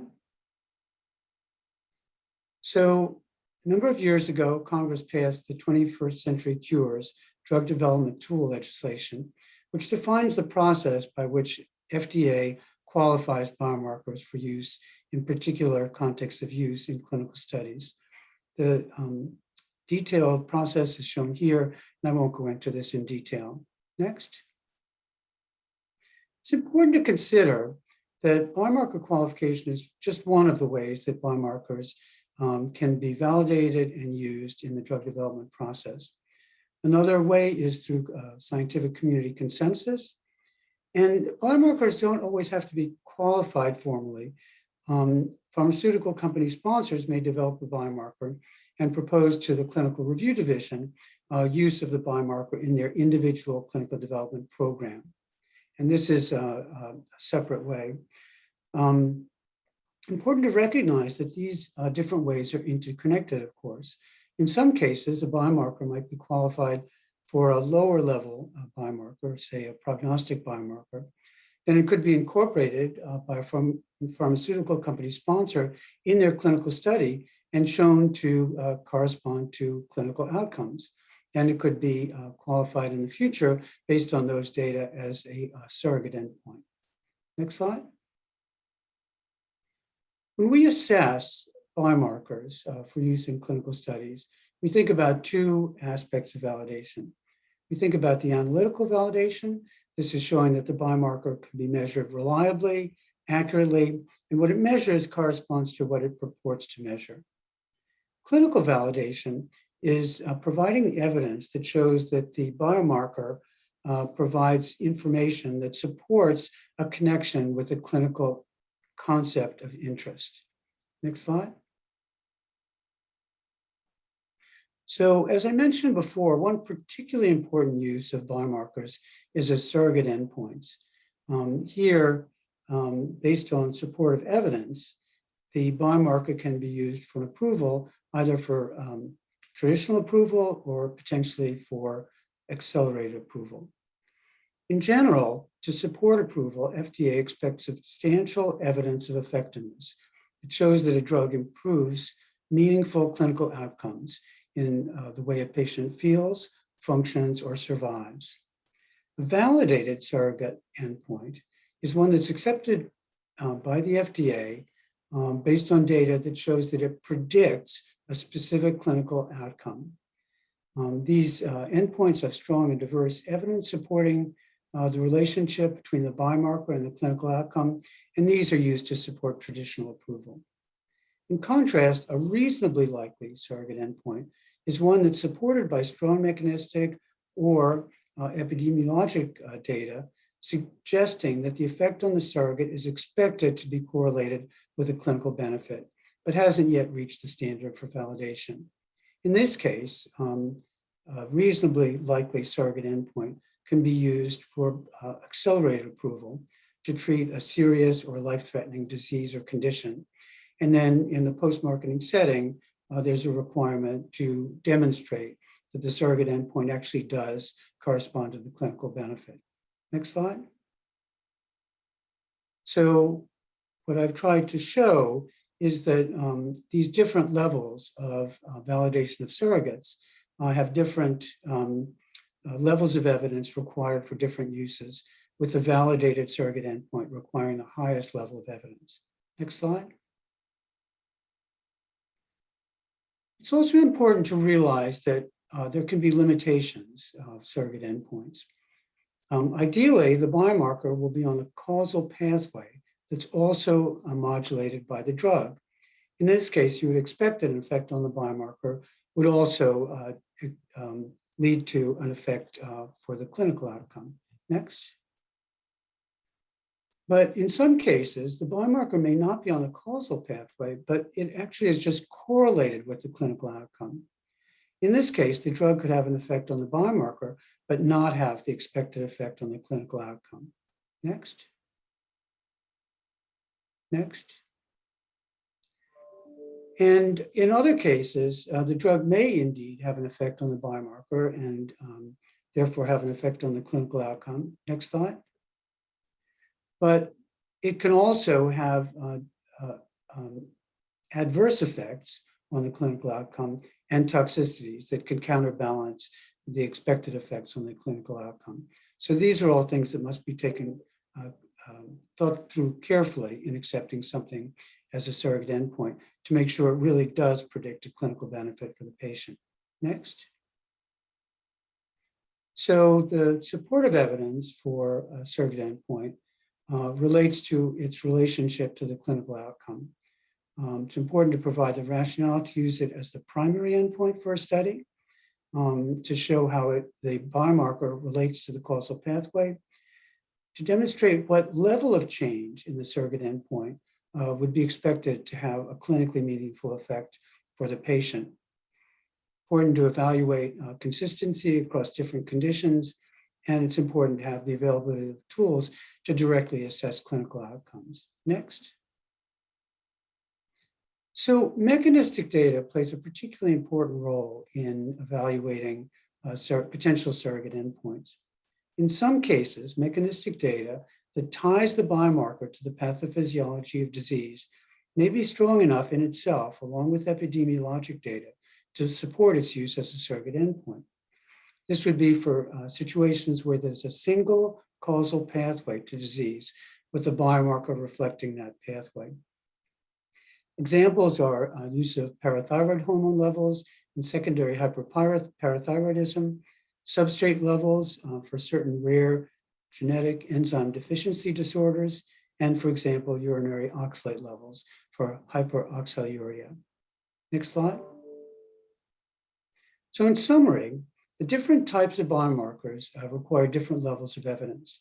Surrogate endpoints require the highest level of evidence because they would be used for approval of drugs and therefore need to have evidence that supports that they have an impact on something that's clinically meaningful for patients.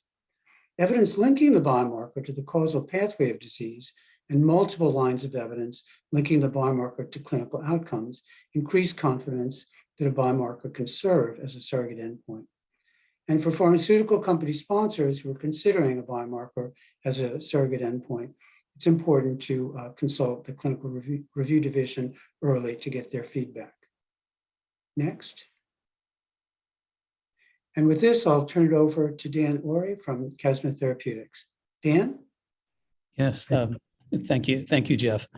I want to thank Jeff, but also thank the Duke Margolis Center and thank FDA for the invitation to present this morning.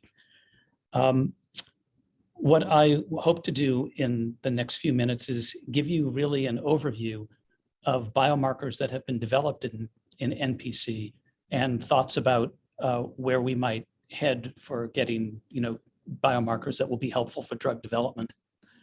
Next slide, please. These are my disclosures. Next slide, please. In the previous talk, Jeff provided a really nice overview of different types of biomarkers and how they're used. For this talk, I'm going to focus on a couple different categories. Next slide, please. That's mainly diagnostic, monitoring, prognostic, and pharmacodynamic biomarkers for which the NPC research community has made significant progress. Next slide, please.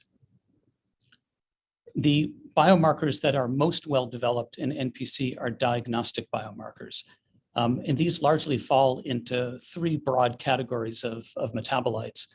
There are oxysterols, such as the C-trial species and 7-ketocholesterol, bile acids. The one which is most widely used is this trihydroxycholanic glycinate, which is simply TCG.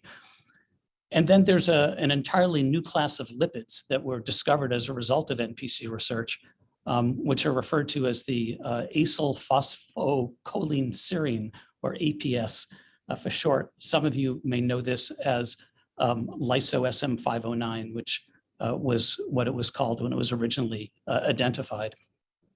All of these biomarkers that are in our circulation really relate to dysfunction of the lysosome. So as you can see here in the lysosome panel, you can see that loss of function of either NPC1 or NPC2 can have detrimental consequences. It can lead to cholesterol storage, enlargement and stress of the lysosome, which leads to oxidative stress, and then oxidation of very abundant cholesterol metabolites that are accumulate within the lysosome. And this is how the 7-ketocholesterol and C-trial species are made. These will circulate into the blood, and eventually they get taken up by the liver. And the C-trial species we know can be converted into bile acid species, namely the TCG species, which then goes back out into the blood, and that's how we detect it as a biomarker. The NPC1 and 2 loss of function can also lead to dysfunction of acid sphingomyelinase. And this is hypothesized to reduce degradation of this APCS lipid class, leading to increased levels of the APCS species, and these come out into the circulation. And again, that's how we detect those biomarkers. Next slide, please. The biomarkers that are perhaps most mature in NPC are the oxysterols. And about a decade or so ago, we produced a tandem mass spectrometry-based assay. It's a clinical grade assay that was able to be used to rapidly and with high sensitivity and specificity identify NPC1, basically from a drop of blood from an NPC1 patient in a matter of hours. And as you can see in the black bars, the NPC1 patients are well separated for the most part from the control patients.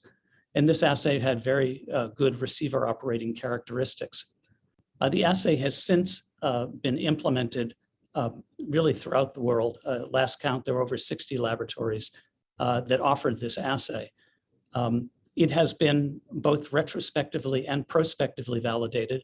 An early retrospective validation is shown here from the MINDS cohort from Miriam Stampfer and Heiko Runs, basically showing that the oxysterols had superior sensitivity as compared to the previous diagnostic test, Philippine staining, and even better than DNA sequencing. Since then, there have been prospective studies such as the work done in Munster by Thorsten Marquardt that have clearly shown that the oxysterols are a very effective, rapid assay for diagnosis of NPC1. Next slide, please.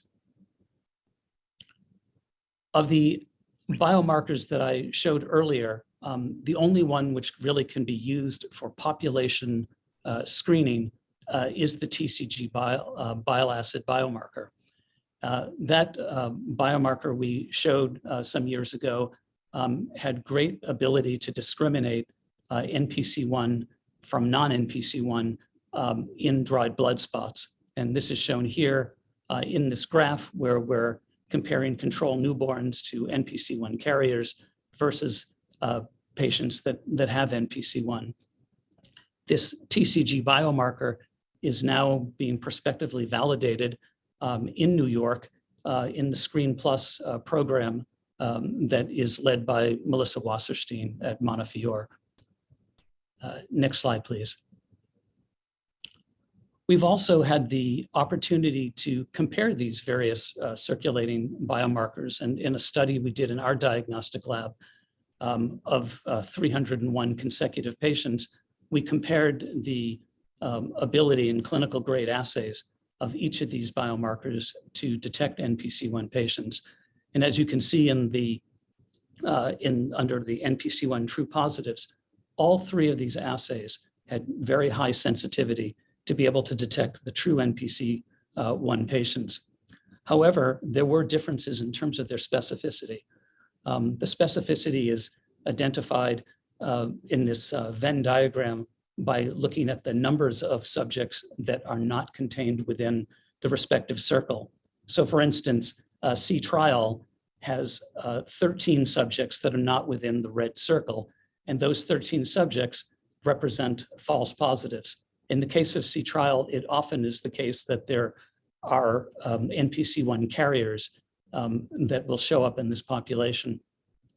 In the case of PPCS, which is the most abundant form of the APCS biomarker, you'll see that there are still 4 that lie outside that circle. So there are false positives.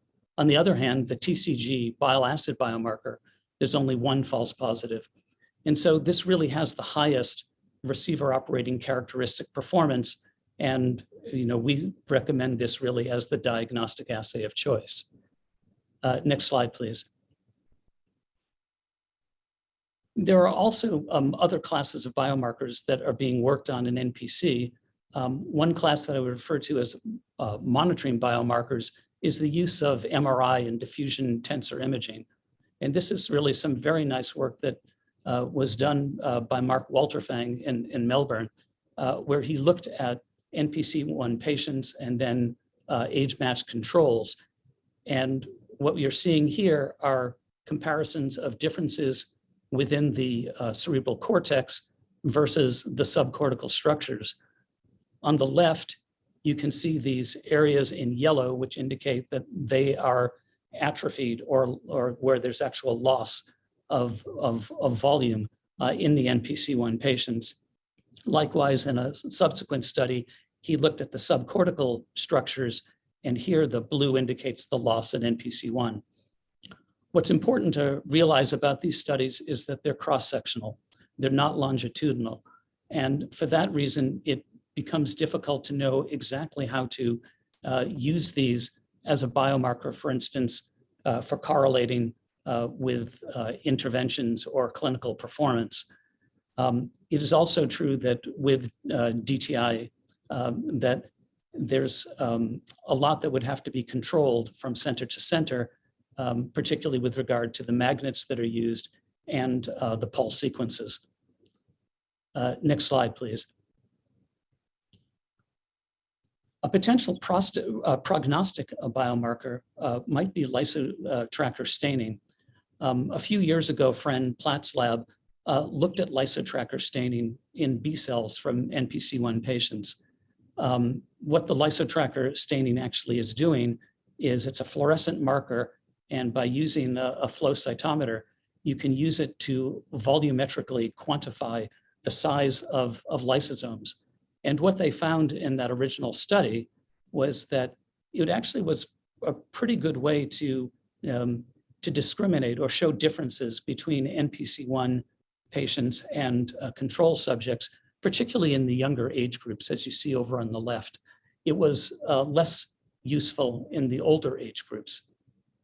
But this was a particularly cumbersome study because it required getting the samples of blood from the patients, isolating the B cells, and then within a short period of time, running them on the flow cytometer.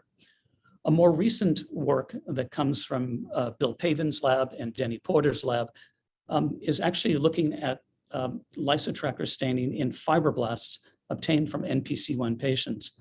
And here we're looking at a correlation between the intensity of the lysotracker staining versus the age of neurological symptom onset. And it's actually a very impressive correlation, which suggests that it's possible that lysotracker phenotyping could be used to predict disease progression. It's something we certainly should be looking further into. Next slide, please.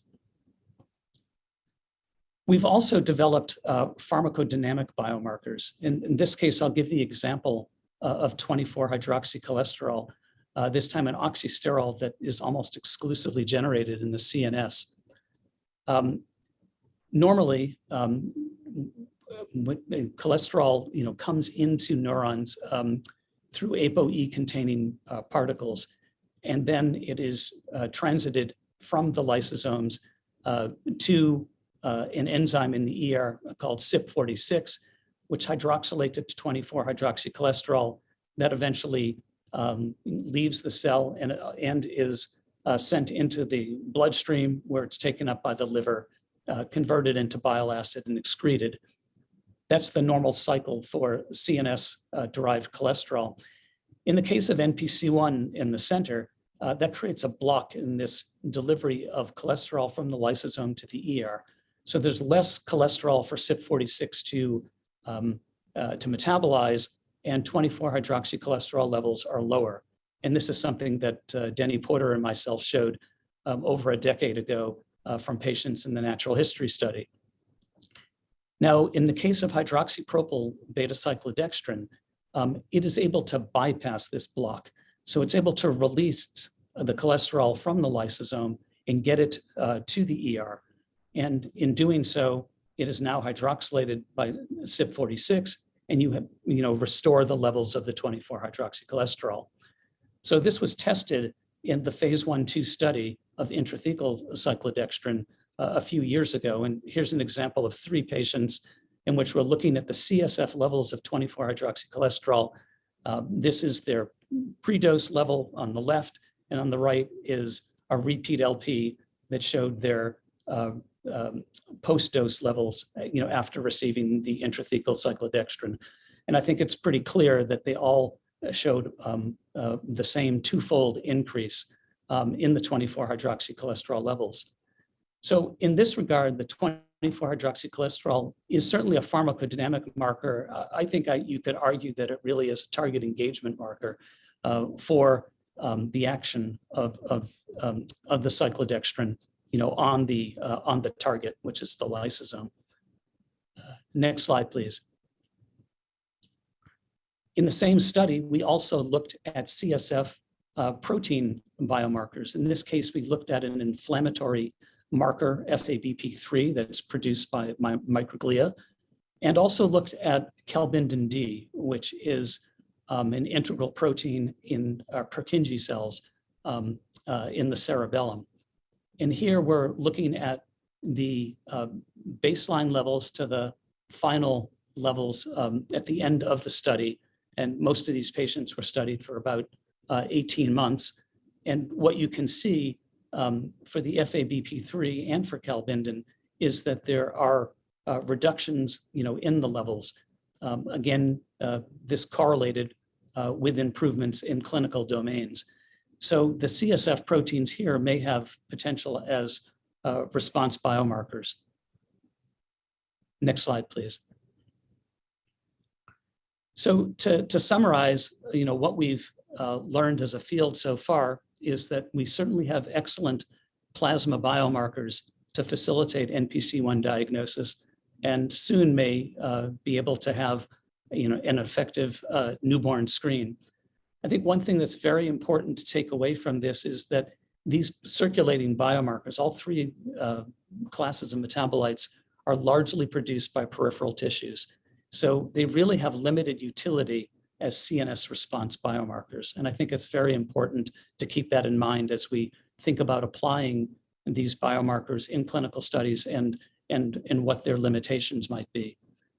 The lysotracker staining in fibroblasts are intriguing, and that could have potential as a prognostic biomarker, which could be quite helpful in terms of stratifying patients.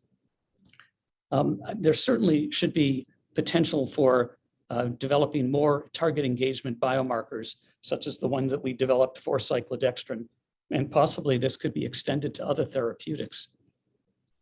And I think there's considerable interest in the CSF protein biomarkers, which could provide insight not only into the CNS pathology, but could actually be pharmacodynamic response biomarkers.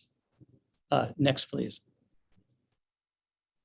So really, where are the next steps for NPC research in the NPC community?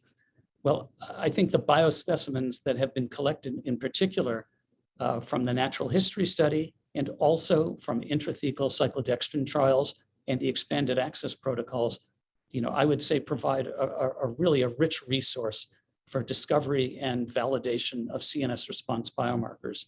Again, particularly in all three of those classes of clinical studies, observational, intervention, and interventional, you have clinical assessments on these patients. So now you have a way to look at the change in the biomarkers in each of these patients versus their clinical assessments. This work really is already underway. It is being sponsored by Together Strong and also being sponsored by the Ara Parsegian Medical Research Fund, recognizing that there's a tremendous opportunity here to use this very valuable data set. I also think that global proteomics and metabolomic platforms really are sufficiently mature at this point to really support biomarker discovery and to do it even better than we've done it, in the past. And I would also say that we really should strongly consider candidate biomarkers that have been validated in other neurodegenerative disorders, such as neurofilament light chain, in Huntington. And these could also be looked at in the existing biospecimen collections. So I'll stop here, and I know that Jeff will want to open this up to questions for the panel. Thanks very much, Dan, for a great presentation. It sounds like there's been a lot of progress in the last couple of years on a variety of biomarkers that can be applied in clinical development programs, as well as in early diagnosis. Next, I'd like to introduce the rest of the panelists who will be joining us. Start with Patty Dixon. Patty is a Centennial Professor of Pediatrics at Washington University School of Medicine. She's also Professor of Genetics and Chief of the Division of Genetics and Genomic Medicine in the Department of Pediatrics. Carol Ho is the Chief Medical Officer and Head of Development at Denali Therapeutics. And Jack Wang is the team leader for the Rare Diseases and Inborn Errors of Metabolism Review Team in the Division of Translational and Precision Medicine, Office of Clinical Pharmacology at the FDA. I'd also like to note that one additional panelist who is on the agenda, Ed Schuckman, unfortunately will not be able to join us today. I'd like to start by asking each of the panelists to have an opportunity to share their views for a couple of minutes. Let's start with you, Patty. Thank you. Well, I just want to give a little bit of a background. I entered lysosomal storage disease field in 2003, and at the time we were studying enzyme replacement therapy for MPS type 1. And we'd been giving enzyme replacement therapy cisternally into the CSF of canines with MPS 1 and normalized the substrate of glycosamine and glycans in every single animal that we treated. We had phenomenal levels of enzyme throughout the brain, improved pathology, everything you could possibly want. And it was, of course, we were replacing the primary defect, which is the enzyme. So yeah, I was a genetics resident at the time, and maybe not the smartest project to give me the first clinical trial of intrathecal enzyme replacement therapy for any inborn error metabolism, but we called together all the greatest experts in MPS, and we sat around a table in Toronto at the society meeting for human genetics. And we designed a clinical trial, started conducting the clinical trial. I had the IND, I had written it. And it became very clear to me, even at that early stage as we went through the year, and it took years, that we were never going to be able to demonstrate effectiveness in this tiny population of patients, regardless of whether our therapy had an effect. And so I went to my FDA review officer, who was Ann Pariser at the time, and she and I put together a workshop. It was kind of a lot like this workshop. It was called Research Challenges in CNS Manifestations of Inborn Errors of Metabolism. I have the binder. It was put on in 2009 in Bethesda, and we had Steve Groft from the Rare Disease Research at NIH, Office of Rare Disease Research, Dan Tagla. I looped in Mark Patterson to co-chair it with me. Denny Porter was a speaker. And we talked about all of this. We talked about drug delivery. We talked about clinical endpoints. We talked about imaging biomarkers. We did ethics cases. We went through challenges, all of the challenges that everyone is encountering in inborn errors of metabolism. We conducted the workshop over a couple of days. We wrote up the results in a review in Molecular Genetics and Metabolism, which is a society journal. And that was over 10 years ago. And ultimately what changed things really wasn't anything at that conference, but it was the changes in how the FDA review process was conducted for ultra rare diseases. And so I just wanted to offer my perspective as someone who came in to this field with a lot of hope. I want to have more hope. I want to continue to do research and hope that the therapies that we work on in the lab can go forward. I've been very successful with funding. NIH has been very good to me over the years.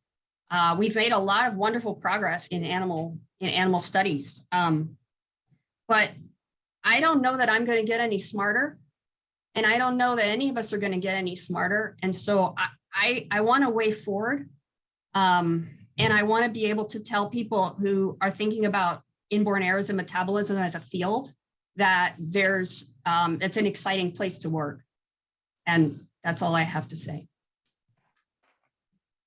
Thanks very much, Patty. Carol, would you like to share your thoughts? Yeah, thanks, Jeff. So maybe just a little bit of background and probably why I was invited to this seminar today. I'm a neurologist by training at Denali Therapeutics, where we're focused on neurologic disorders, so disorders that affect the brain. Initially focused on adult neurodegenerative disorders, but as a result of actually understanding a lot about the lysosome because of adult neurodegenerative disorders, as well as a platform that allows us to get large molecules across the blood-brain barrier, we delved into rare disease, and it's now a major focus of our company. So I'm a relative newcomer to the field, and certainly a newcomer to the NPC field, but I think that some of the things that we've learned over the past few years, I think, are very relevant to the discussion that we're having today. And maybe I'll just start by, some of the discussion questions, and I'll actually just start with the discussion question 5 in the chat around relevance of other diseases to Niemann-Pick C. And I think maybe I have 2 points here. One, just in terms of how we can better interact as a community across disease areas to gain insights and understanding into biology that's generally relevant for disease. And then also just briefly highlight some specifics around how our experience in MPS II actually may be very, very relevant for Niemann-Pick C. So maybe just to start with, I think one observation that I've had is that we don't do a great job across the industry, across different disease areas, communicating with each other. So, and I think that this, it was very apparent to us when we were first working on adult neurodegenerative diseases and then moved into lysosomal storage diseases. So, for example, there are biomarkers that are being studied in adult neurodegenerative disease that's very relevant to other lysosomal storage diseases. And then I would say broadly, there are a number of biomarkers that I think are going to be relevant across lysosomal storage diseases and diseases like Niemann-Pick C.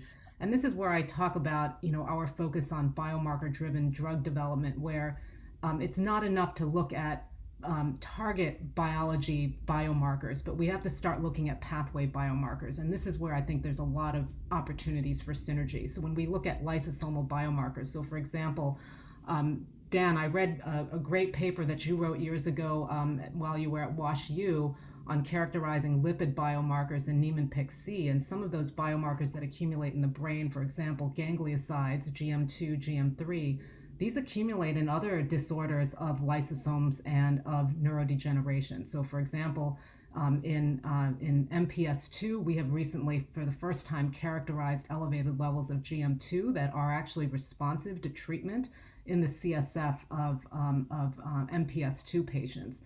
And so I'll just use that as an example where, when Jeff, you talked about some of the challenges of analytical validation and biomarker qualification, this is where we as a community across diseases with different populations and potentially shared control samples, we can use to more rapidly do the analytical validation and the biomarker qualification that is going to be really needed to move these things into effective clinical trials where we can make decisions with this data. So I'll just stop there, but I think just a few themes that I hope we come back to on the panel of how we can share understanding across diseases and work together to make a difference in diseases like NPC. Carol, I wonder if I could ask you a follow-up question. So you mentioned about shared controls to be able to validate biomarkers. Do you have thoughts about how this can happen?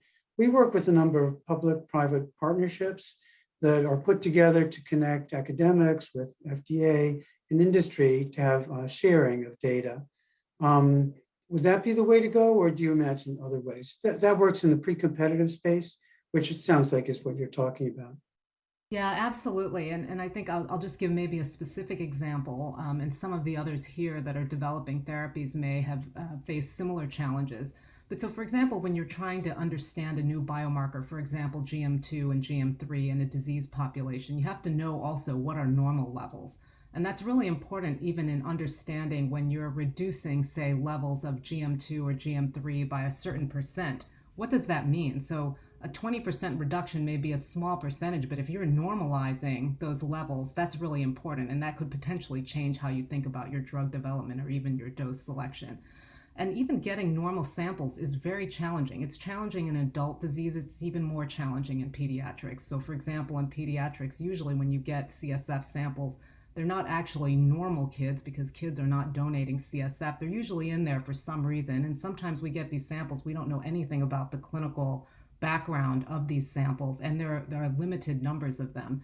And so I think here's an example where having a bank of samples that can be used for validation of what I would call, or not validation, but qualification and analytical validation of what I would call, I like to almost use the term universal biomarkers, these biomarkers that are going to be important across multiple diseases. And I would say GM2, GM3 are two great examples.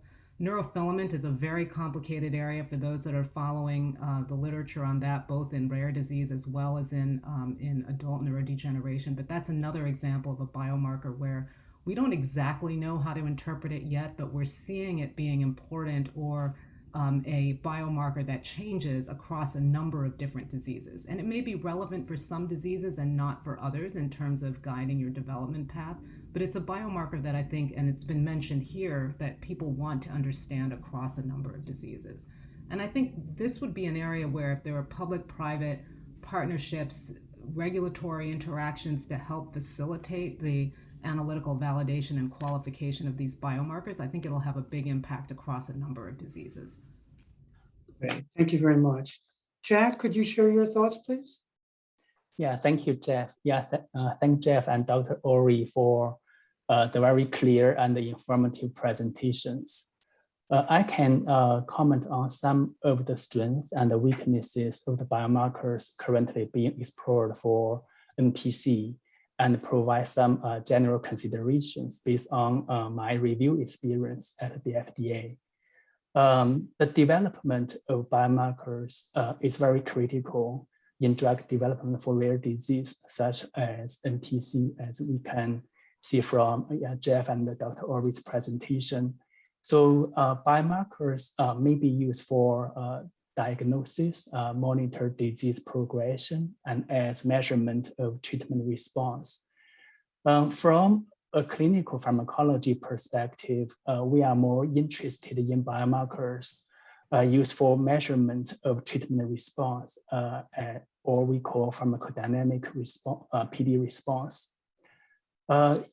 In a clinical drug development program, assessment of PD biomarker response can be used as a proof of concept to facilitate dose selection. And more importantly, for rare disease like NPC, the biomarker data can be potentially used as confirmatory evidence for effectiveness. Because very often one single trial plus confirmatory evidence are used to establish substantial evidence of effectiveness for new drug application. So from the presentation, we know NPC is characterized by lipid accumulation in lysosomes. So many biomarkers have been proposed, explored, and used in clinical trials for NPC. Some of those biomarkers seem to be very promising, as we can learn from Dr. Ori's presentation. And those biomarkers are usually associated with the pathophysiology of the disease, have elevated levels at the baseline, and therefore have potential for diagnostic biomarker for NPC. And we also can learn from the presentation, the bioanalytical method for most of those biomarkers are established. So although additional specific validations, I believe, need to be done for the proposed concept use in a particular drug development program. However, the methodologies are generally available. So therefore, bioanalytical method validation for the mentioned biomarkers does not seem to be a major concern. However, there are some challenges and weaknesses of those biomarkers.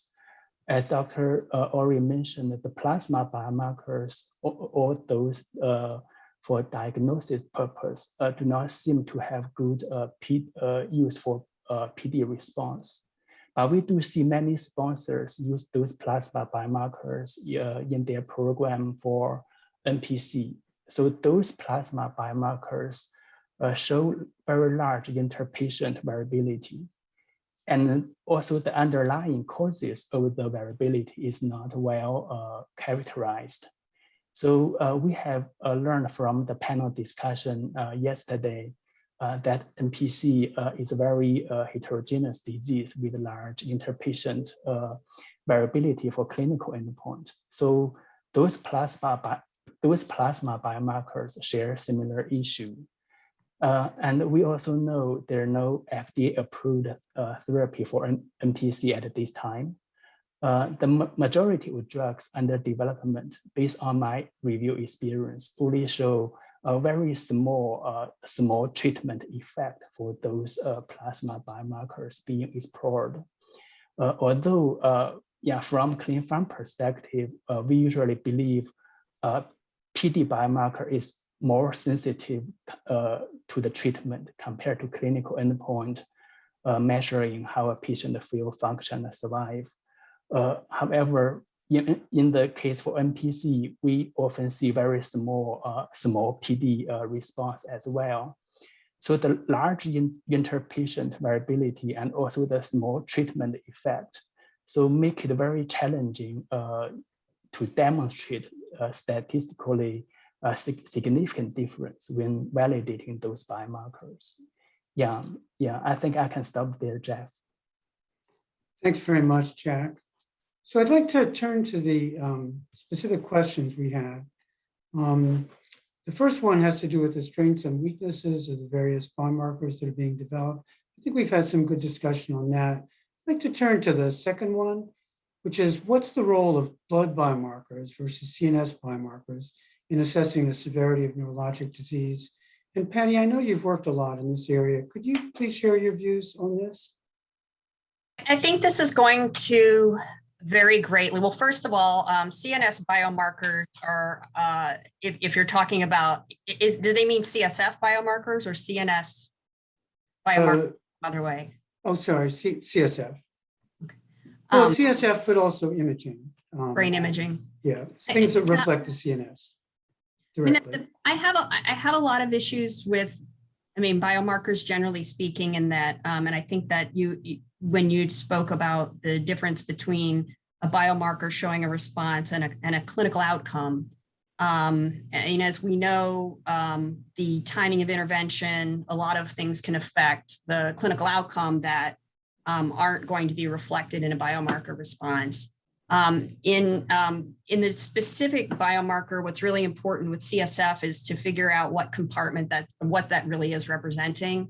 I think there's good evidence from some CSF biomarkers that they reflect things that are happening in the brain, but for other CSF biomarkers, for example, in the MPS community, heparan sulfate, there's not great evidence that that is the case.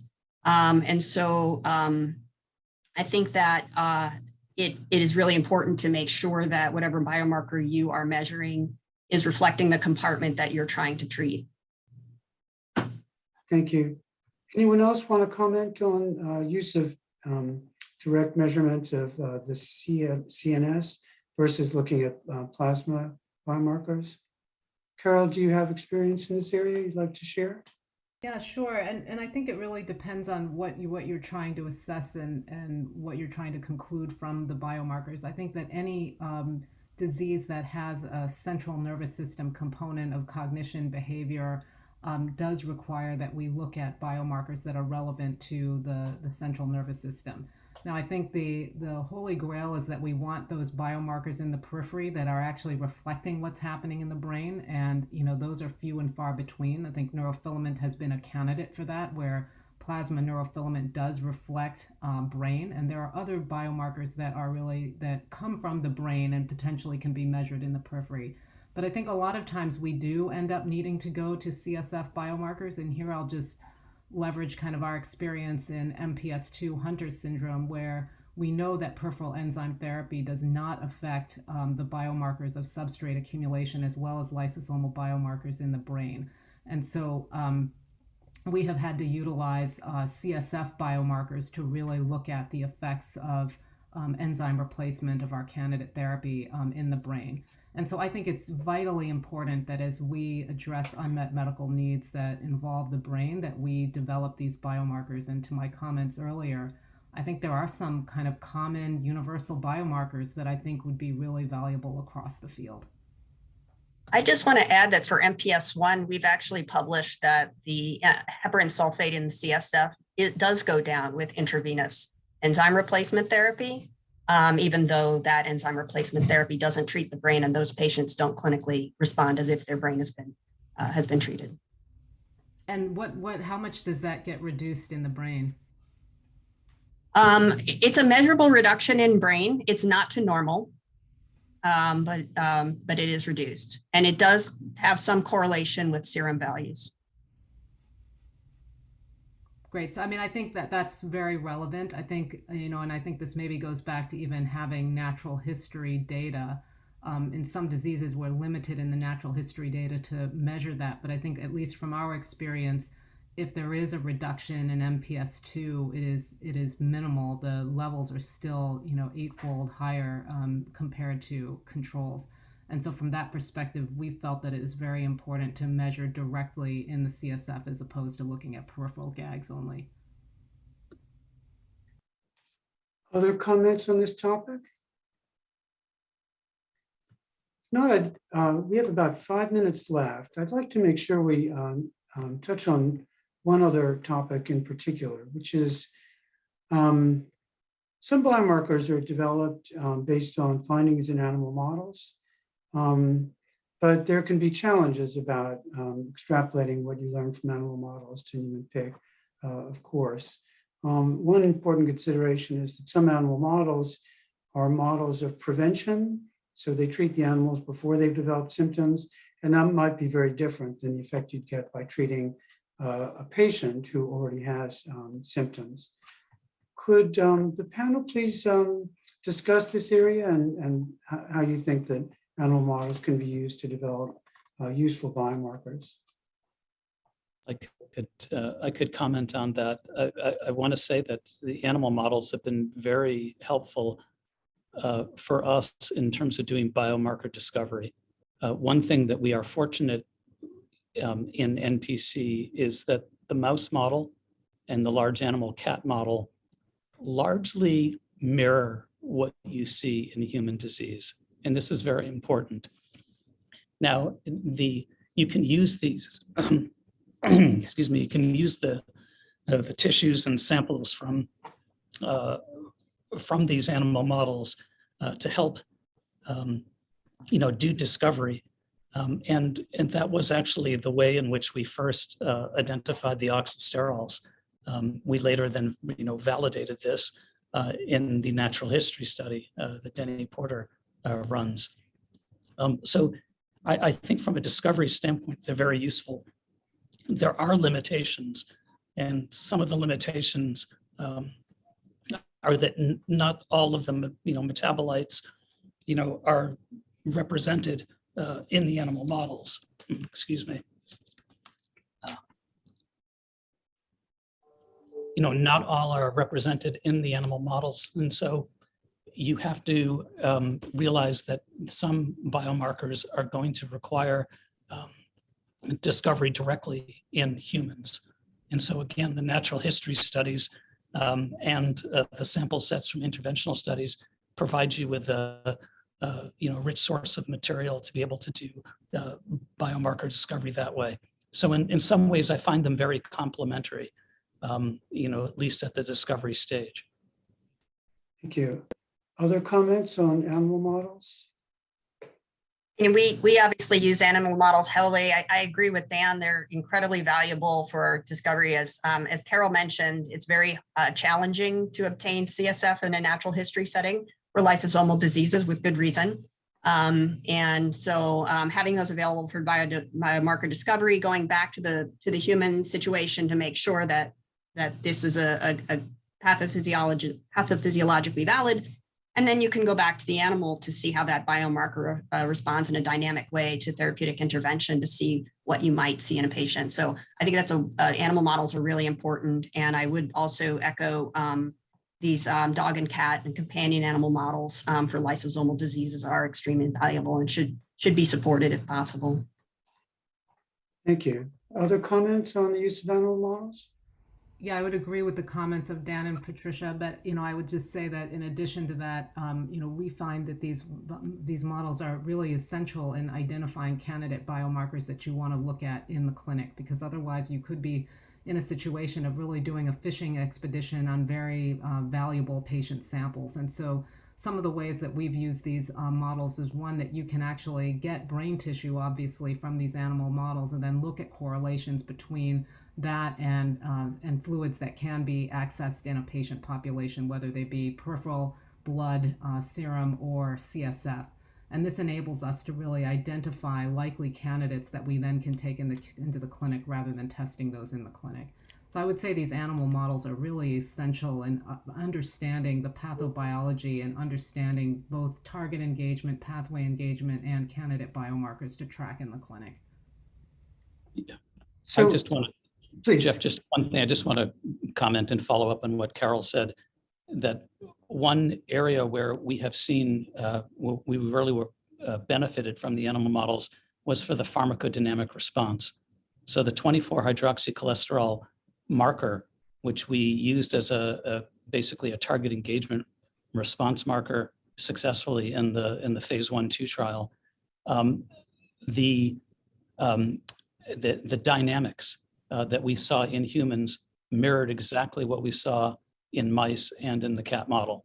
So there we had the models were very useful for finding response markers. And I think we should consider the animal models, for future development in that area. Great, thank you very much, Dan. And thank you to the whole panel. I think we had a really good discussion of some of the promising biomarkers, some of the challenges that we face in developing biomarkers that are useful in clinical trials, and some of the ways that we can all work together collaboratively to identify and validate biomarkers for the future. Hello, everyone. I'm Mark McClellan. I'd like to welcome you back to our final session of this 2-day workshop. And we're very excited for this closing panel to be joined by a number of panelists who will be reflecting on the information shared throughout the workshop over the last 2 days, as well as their thoughts on key opportunities and next steps going forward. For this discussion, we're joined by Debbie Kaflowitz, patient representative, Janet Maynard from the US FDA, Jennifer Pippins, also from the FDA, Forbes Porter from the National Institutes of Health, Sean Recchi, who is also can provide a patient perspective for us, Steve Romano from Mallinckrodt, and Segundo Mariz from the European Medicines Agency. So thanks to all of you for joining us. To kick off this session, I'd like to begin with Sean and with Debbie to share their perspectives on NPC and the implications of the scientific issues related to endpoints that we've discussed today. Sean, if you don't mind, I'd begin with you and your experience with NPC and the implications from the meetings yesterday and today. Okay, thank you very much. I hope I can't turn my video on, so I'll just go ahead and... That's okay, we can hear you just fine. Okay, thank you. So I'm here to give you a perspective of what it's like to live with a child with NPC. Our youngest child, Adam, was diagnosed with NPC at the age of 6. Our hearts were broken and our lives changed forever. In fact, the doctor that diagnosed Adam told us to go home and take pictures, enjoy the time you have with Adam. We were very fortunate to get Adam on Zavesca soon after, knowing that was the only hope that we had at the time for Adam. Adam loved playing sports and being very active with his siblings. Adam is now 22 and has been on Zavesca for 16 years and in the clinical trial for cyclodextrin for 9. He has endured 143 spinal taps and is doing relatively well. He still walks with us and it maintains the ability to walk even up our stairs. He was also been the first patient in the IV trial. In fact, we were so surprised about how he reacted the day after his first treatment because Adam was becoming so nonverbal. He woke up the morning after his first treatment and said, "Mommy and Dad, it's time to get up." We both jumped out of bed because we were just excited to hear him speak so well. Adam started having seizures about 9 years ago, and they are relentless. We have to watch him 24/7 and walk with him wherever he goes. I'm here to educate everyone about the devastation of this horrible disease. To watch Adam lose his ability is heart-wrenching. Adam has been part of almost all the trials that we are hoping to get the FDA approval for. Unfortunately, that hasn't happened. We continue not only because we hope it works, we now have data that proves it is helping. Every NPC patient is affected differently, so we cannot compare apples and oranges with these outcomes when it comes to clinical trials. Placebo trials for any patient with a terminal disease just seems unethical. We started the Race for Adam Foundation because we're in a race against time. Every trial that we've been in takes 7 to 10 years, and we don't have that time. And for many NPC patients, that would be a death sentence. We have 3 failed clinical trials, not because of lack of effort, but because of lack of empathy and understanding about the devastation we are facing. So why am I here? To educate everyone about NPC. Parents already know that we're in a race against time. Parents need to be able to have a voice in these clinical outcomes, as well as the therapists and nurses that are with Adam daily. We need to be able to have combination trials that will help our children. We need a collaboration between the caregivers, nurses, doctors, therapists to complete the data for trials.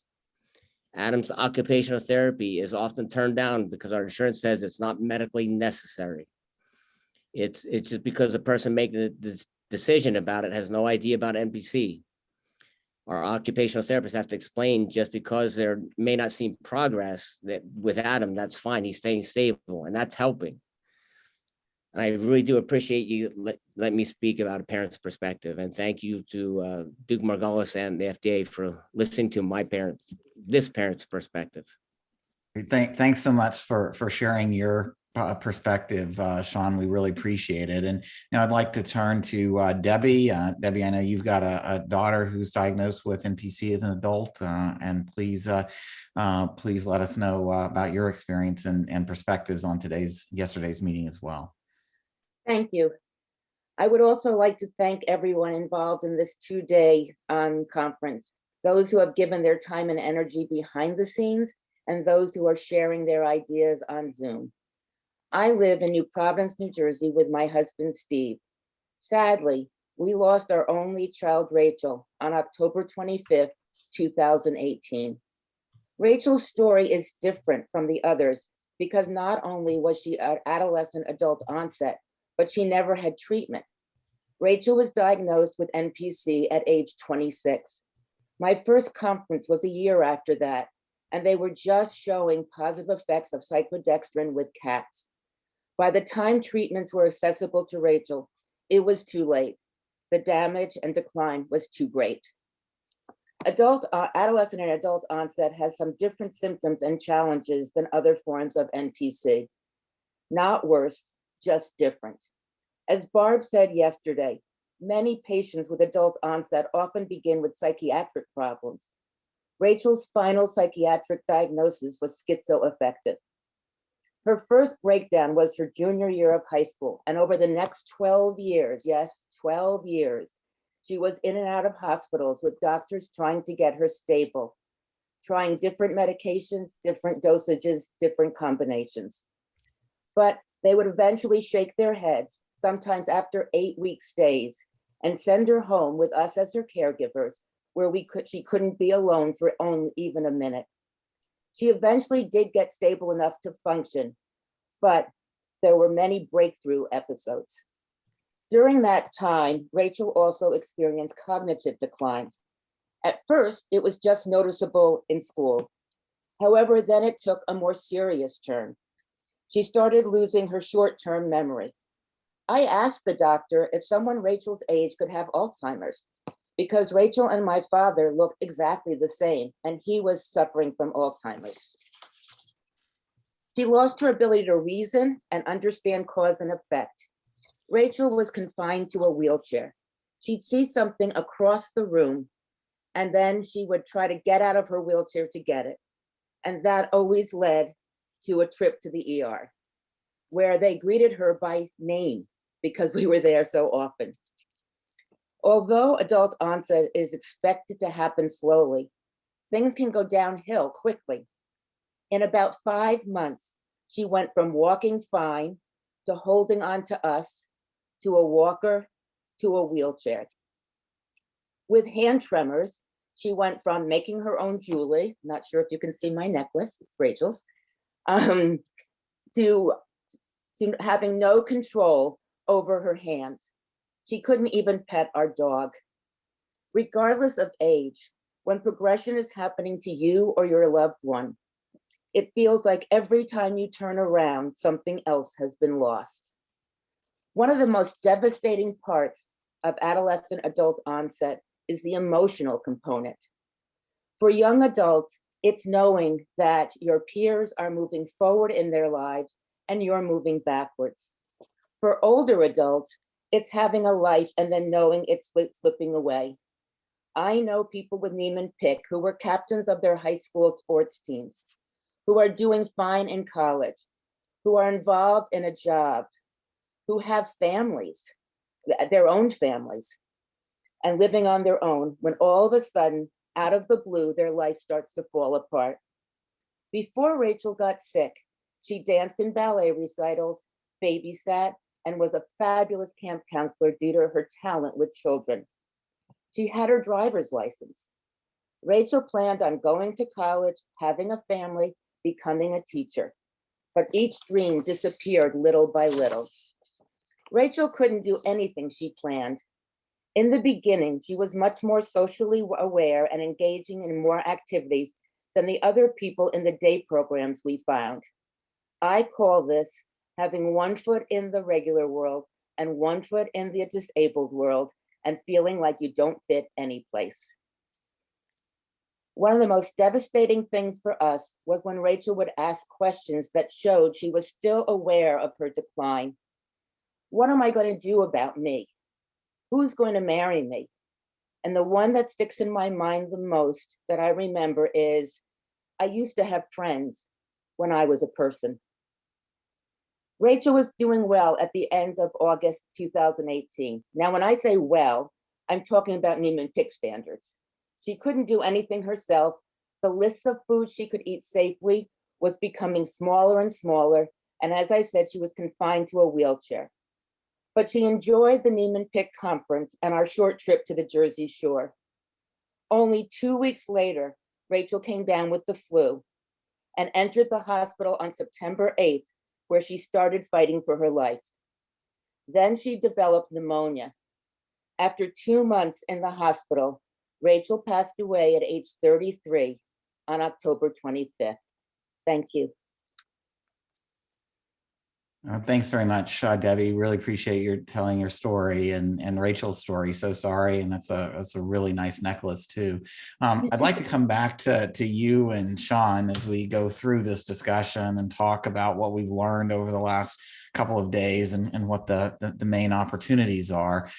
This is a warning to all our panelists. I want to start by asking you all to reflect on that first question that we had for discussion here on what some of the key strategies are for optimizing endpoints in NPC clinical trials. And by optimize, of course, we mean what can we do to make the trials more informative, faster, more compelling, more efficient in developing evidence that can help families like Debbie's and Sean's and the patients who are so severely affected by this condition.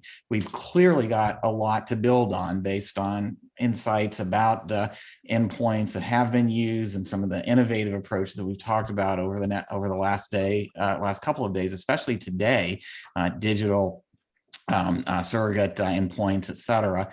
These questions are all related to each other in some sense.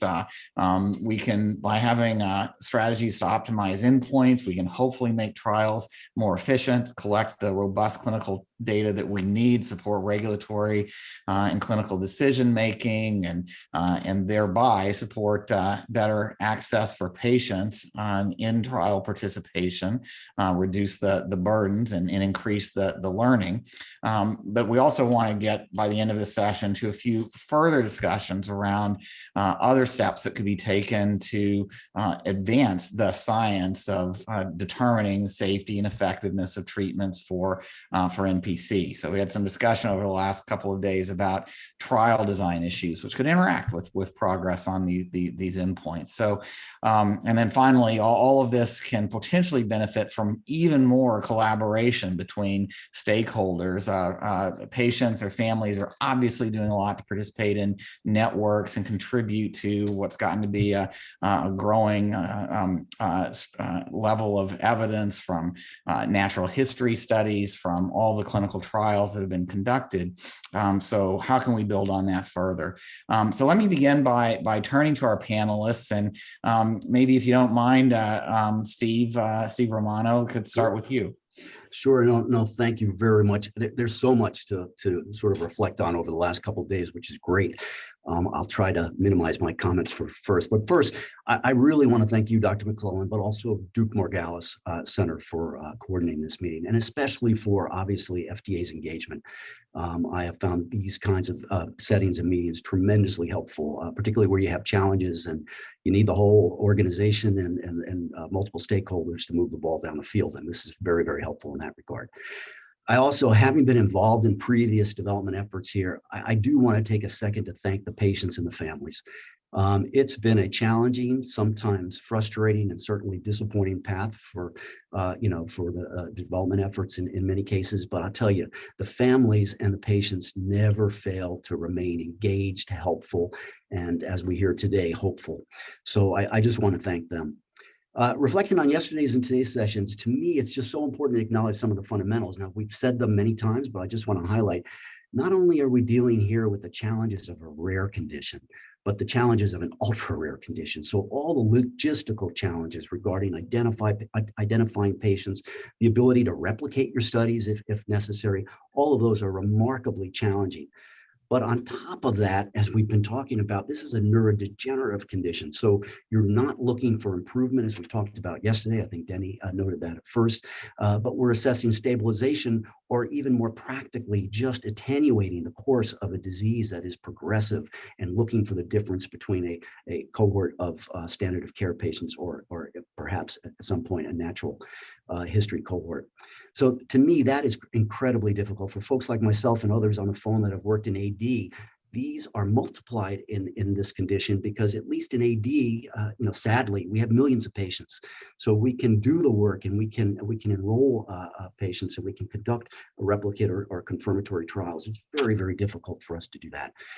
So I guess I'll just highlight 4 points in response directly to your first question, and that is reflecting on the day. What are the key strategies? I think one, I wouldn't yet give up on the NPCSS scale. So I think, given the challenges that I just kind of referred to, I do think there may be room there to strengthen its utility. Maybe there are certain areas that require, more appropriate testing and enhancement of the reliability and validity. But to me, it's hard to give up on that because I do think it's useful. I think the challenges with it have more been due to the population we're evaluating. That is the heterogeneity and the nonlinear progression of these patients, which actually creates a tremendous amount of difficulty in picking up and an improvement. So yes, it may not be as sensitive as we like to, but my guess is if we were able to follow people long enough that we might be able to track differences that would accrue over time. The second point is to continue to explore the utility of a more objective measure. To me, yesterday's discussion, in particular, the consideration of swallowing, to me is very important. So you can remove some of the variance and subjectivity of a certain symptom scale, such as the NPCSS, by looking at a reasonable objective measure. Now, naturally, I like the modified barium swallow, but we've got to ensure standardization with regards to the conduct of that, the interpretation, and the analysis. So work needs to be done there. But I do think that's a path to go down, and that's one of the objective measures that I think is important. It also addresses a very relevant concern to parents and families, because swallowing issues obviously cause many, many problems and obviously contribute to death in many cases because of the progression of that condition. The third point is on biomarkers. I think we really do need to pursue and qualify, or at least establish, validated biomarkers. And actually, hearing Dan and others talk about this, I think there's opportunities to enhance biomarkers across all the categories. I mean, diagnostic-wise, we'd love to have patients captured early. So screening biomarkers, such as the bile acids, which seem to be hopeful, is very, very helpful. It allows us to contribute patients to longitudinal studies and potentially enhance the pool of patients available for interventional studies in time. Pharmacodynamics biomarkers are incredibly important, obviously, for target identification and making sure our discovery efforts are being placed in the right, are advancing in the right way, but also for proof of mechanism, so that we don't bring mechanisms or therapies into clinical trials late with minimal, with a reduced amount of confidence in the likelihood of having an effect on the underlying pathophysiology. And of course, naturally, a prognostic biomarker would be tremendously helpful. I actually personally was encouraged by hearing Dan's reflections on and the data he presented on the lyso tracker. I think if we had a validated prognostic biomarker that we could actually use as a surrogate in trials, that would be tremendously helpful. And then perhaps lastly, I'll just highlight the discussion today. It's a huge challenge, obviously, in the variability in an individual's disease course. It's nonlinear, as we mentioned. So evaluating other functional assessments, particularly ones that can be used for remote monitoring, that can be digitalized, could be tremendously important. I do think, and it was said by one of the speakers today, that there's a lot of excitement around wearables and collecting all of this information. You do have to think carefully through what information is going to be most useful, and there's a lot of work to be done to ensure that we're measuring making reliable assessments of those measures. But I think those would be tremendously helpful. So I'll stop there, Dr. McClellan, but thank you. Great, thanks, Steve. Great overview of some important lessons and findings from the last couple of days. Next, I'd like to turn to Forbes Parker.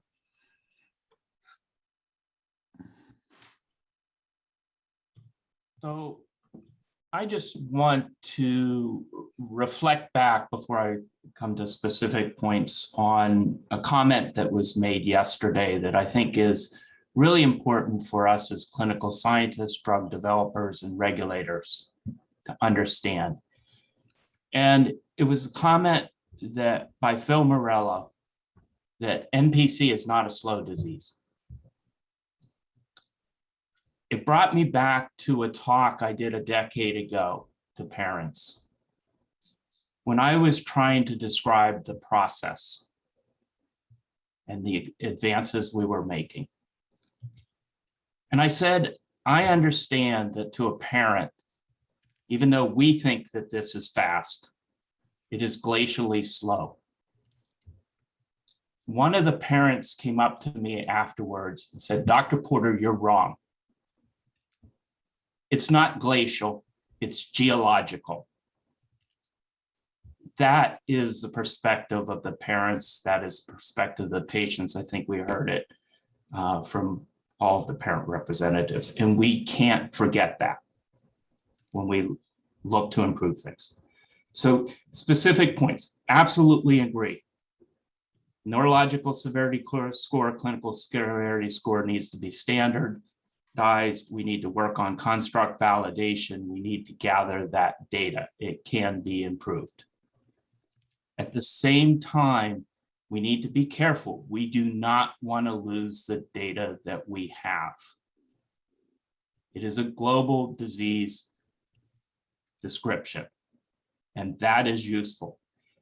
It is going to be essential to understand the global disease when we want to understand biomarkers, when we want to understand objective measures, where they work and where they won't work, and when we want to even understand how new technologies could be applied to this disease. It is an irreplaceable set of data. It will not be replicated in the age of miglustat, in the age of expanded access. It will not be obtained again. Finally, I want to say we really need to keep in mind our ultimate goal is not just what might improve one small aspect of the disease in 1 year, but to identify drugs, and a plural is specifically used there, that will actually impact this disease 3 years, 5 years, 10 years from now. That's our goal. And that's going to take thinking about how we develop drugs, get drugs approved in a different manner than I think what we're doing today. Great. Thanks very much, Forbes. Appreciate that. And next, I'd like to go again. Really, are glad to have two perspectives from FDA on this panel. Jennifer Pippins, maybe we could go to you first. Sure. Thanks, Mark. So as mentioned, my name is Jennifer Pippins. I work in the Office of New Drug Policy. That sits within the Office of New Drugs in FDA Center for Drug Evaluation Research. So I'm a bit of a zebra or a horse of a different stripe in that my work is not focused on NPC. It's not focused on any one particular disease area. However, it's focusing on developing and advancing policies that really further FDA's mission to ensure that safe and effective drugs and biologics are available. And in particular, my work most recently has really centered around issues around the demonstration of substantial evidence of effectiveness, including a focus about the setting of rare disease. So with that, this workshop is certainly so relevant to what I do. And with that also, I just want to note that the development and selection of appropriate endpoints is an enormously important dimension of demonstrating substantial evidence of effectiveness.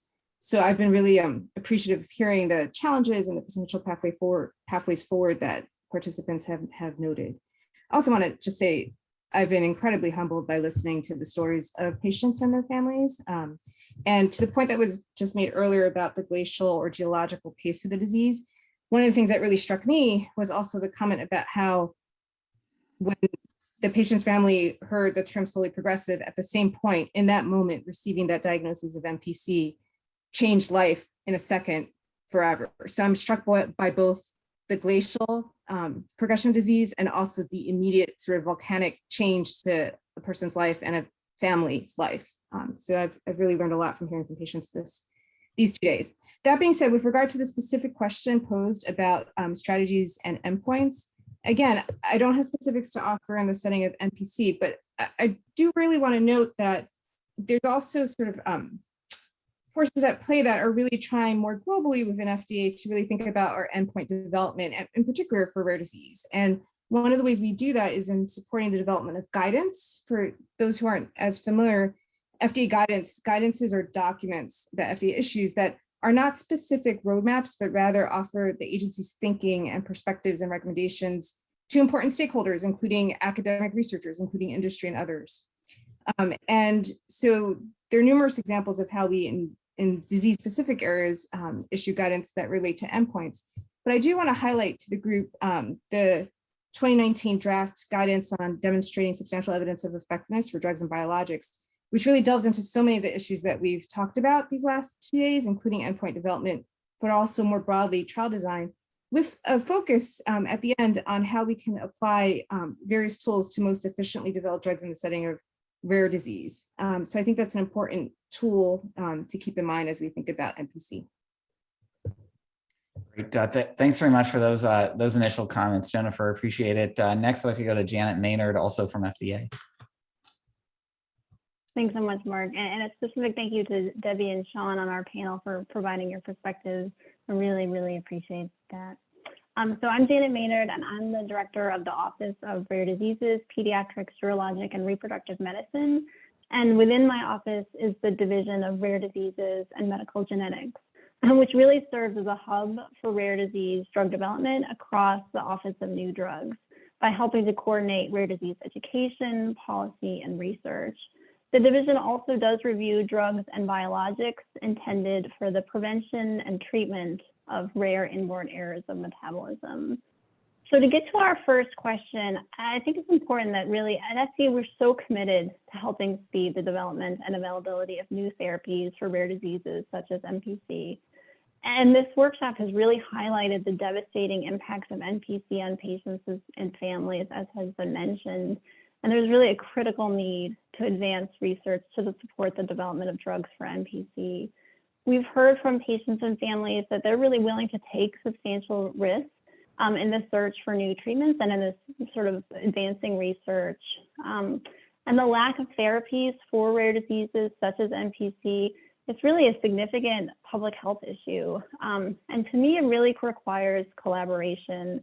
And specifically, we have to collaborate to support NPC drug development. This workshop has focused on optimizing endpoints in NPC clinical trials. And that's important because we need data supporting the benefits of a drug and that those benefits outweigh risks in order for it to be approved. And those endpoints are really a critical aspect of the data that is utilized to evaluate whether a drug is effective and has certain benefits. These clinical endpoints reflect how patients feel, function, or survive, as has been mentioned. And I think has been highlighted, Rick, a critical decision during drug development is sort of which endpoint is most appropriate for a specific development program. And part of the collaboration, I think, that has really been highlighted over the last 2 days is really ensuring that our endpoints measure what matters most to patients, and that we consider that as we're designing and optimizing endpoints. The Voice of the Patient report from the Patient-Focused Drug Development meeting on NPC makes it clear that there are significant impacts on patients and families. And some of those really significant impacts include trouble walking, thinking, swallowing, and speaking. And we've talked a lot over the last 2 days about ways to enhance measurement. So building on what we've already known, building on sort of the existing information that we have. And I think these discussions are really critical to bringing perspectives together to ensure that we can support NPC product development. Thank you. Great. Thanks, Jana. Good to hear that this has been so helpful for your work over the last couple of days, and we'll keep trying to build on that in our remaining time together. I'd like to go next to Segundo. Segundo, thank you for joining us. I'm not sure where exactly you are, but I expect it's later there, and we really appreciate it. So I'd appreciate your perspectives on what you've heard, and maybe also just a global regulatory perspective as keeps coming up in these sessions, given the rarity of the condition and the foundations that are out there for learning from patient experiences who have been affected by NPC around the world. We really do need to try to work together on these problems. So thanks for joining us. Thank you so much, Mark. I'm actually sitting in Amsterdam right now, and it's around 9 o'clock at night. Thank you. And yeah, I work in the orphan office here at the European Medicines Agency, but before I was a member of the Committee for Orphan Medicinal Products. When I was a medical assessor at the MHRA, which is the British agency. And then before that, I spent 16 years in industry, part of which I also worked on rare diseases, but not specifically this one. What I can say is from the last 2 days, first of all, my heart goes out to all the patients. Really, you know, we all feel a lot for all of you, and we really try and do as much as we can on this side of the pond to help, you know, bring products to the market for patients with these kind of really rare diseases, which are, as a lot of the panelists said over the last 2 days, a real challenge to develop because there's so few patients available, and it's a challenge from a clinical development point of view. I was looking at what we had actually seen here in the orphan office over the last 20 years, and we've only seen 8 submissions for products in NPC, specifically 5 for NPC, but 8 for Niemann-Pick, because I do remember some for type for the B type.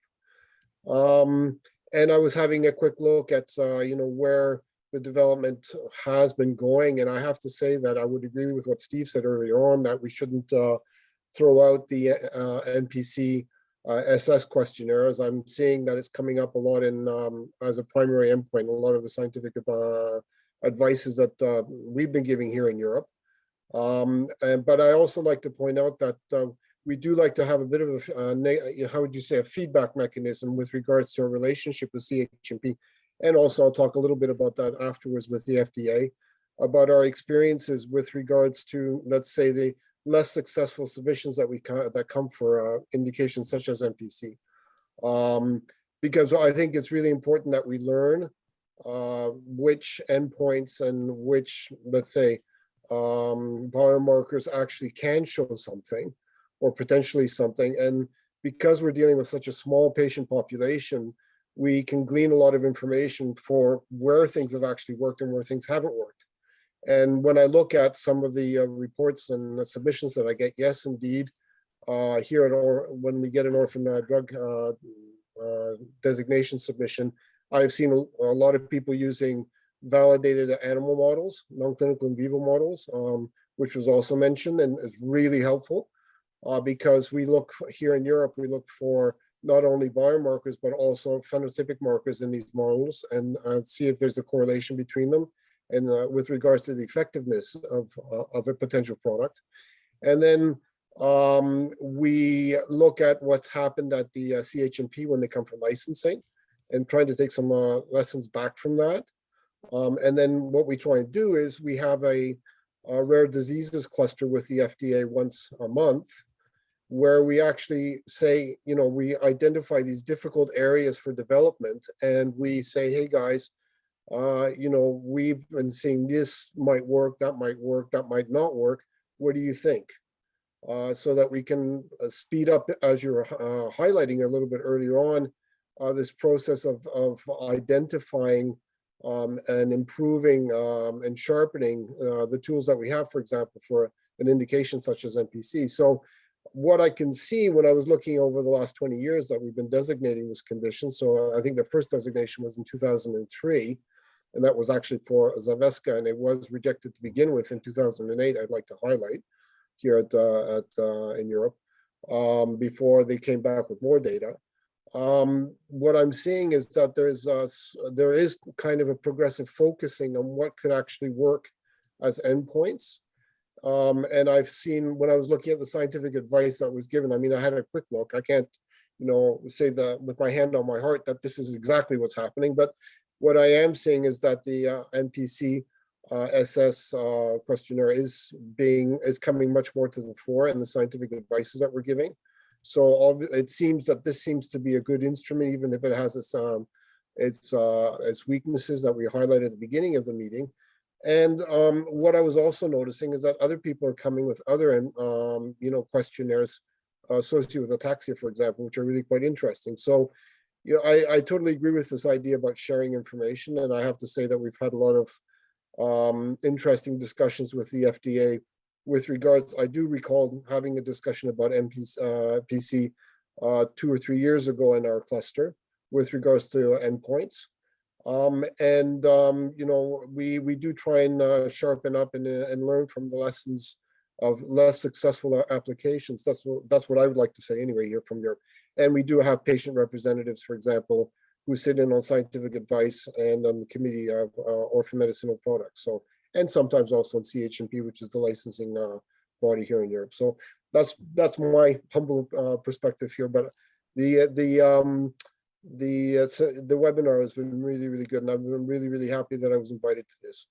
Great. Thank you. I really appreciate the perspective, especially that point about learning from efforts that are not successful, at least not successful initially. And it does seem like in all of your answers for this first part of our session, building on what we've heard over the last a couple of days, is that we are getting more efficient about this. We talked about refining the NPC CSS, how to augment it with both qualitative data, maybe additional specific objective measures, and a path on surrogate markers. Let me focus on the second question from our discussion set for just a few minutes, and I'll open this to any of you who want to comment on further steps to make the therapeutic development for NPC more efficient. Clearly, there's a strong foundation to build on here, and as Segundo was saying, we're evolving, but I'm sure from a family perspective, it seems like that glacial or geologic pace. So any additional thoughts on the second question? Yeah, maybe if I can, Dr. McClellan, it's Steve, just quickly. I think one of the things we can think about is there a way to strengthen the data that we've collected in the natural longitudinal, disease cohort group. I don't know if there's a way to get it to a point where we could utilize it potentially in the future as a valid external control.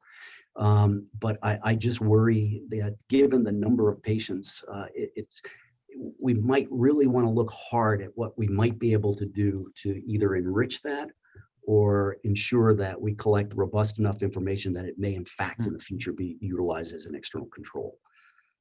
Yeah, Forbes, maybe I could ask you to add to that. You mentioned in your earlier comment just how important it is to build on the historical databases and evidence that we have, since as many of our patient perspectives pointed out, nobody really wants to be on placebo, at least not for long, especially if they can be diagnosed early and there are opportunities for intervention. But Forbes, any thoughts on building on Steve's comment? So I absolutely agree. I think what we need to do is aggregate the data that's there. We obviously have a set of data, the other groups have a set of data. That's the only control data that we will have. It'll be very difficult I really go back to this argument. I really think that therapies are going to have to prove themselves over the span of years. And for that to happen, one needs to be able to use the natural history data that we have as a control, because I've been in the situation of trying to talk parents into a placebo-controlled trial. It's difficult to get them to agree to a year.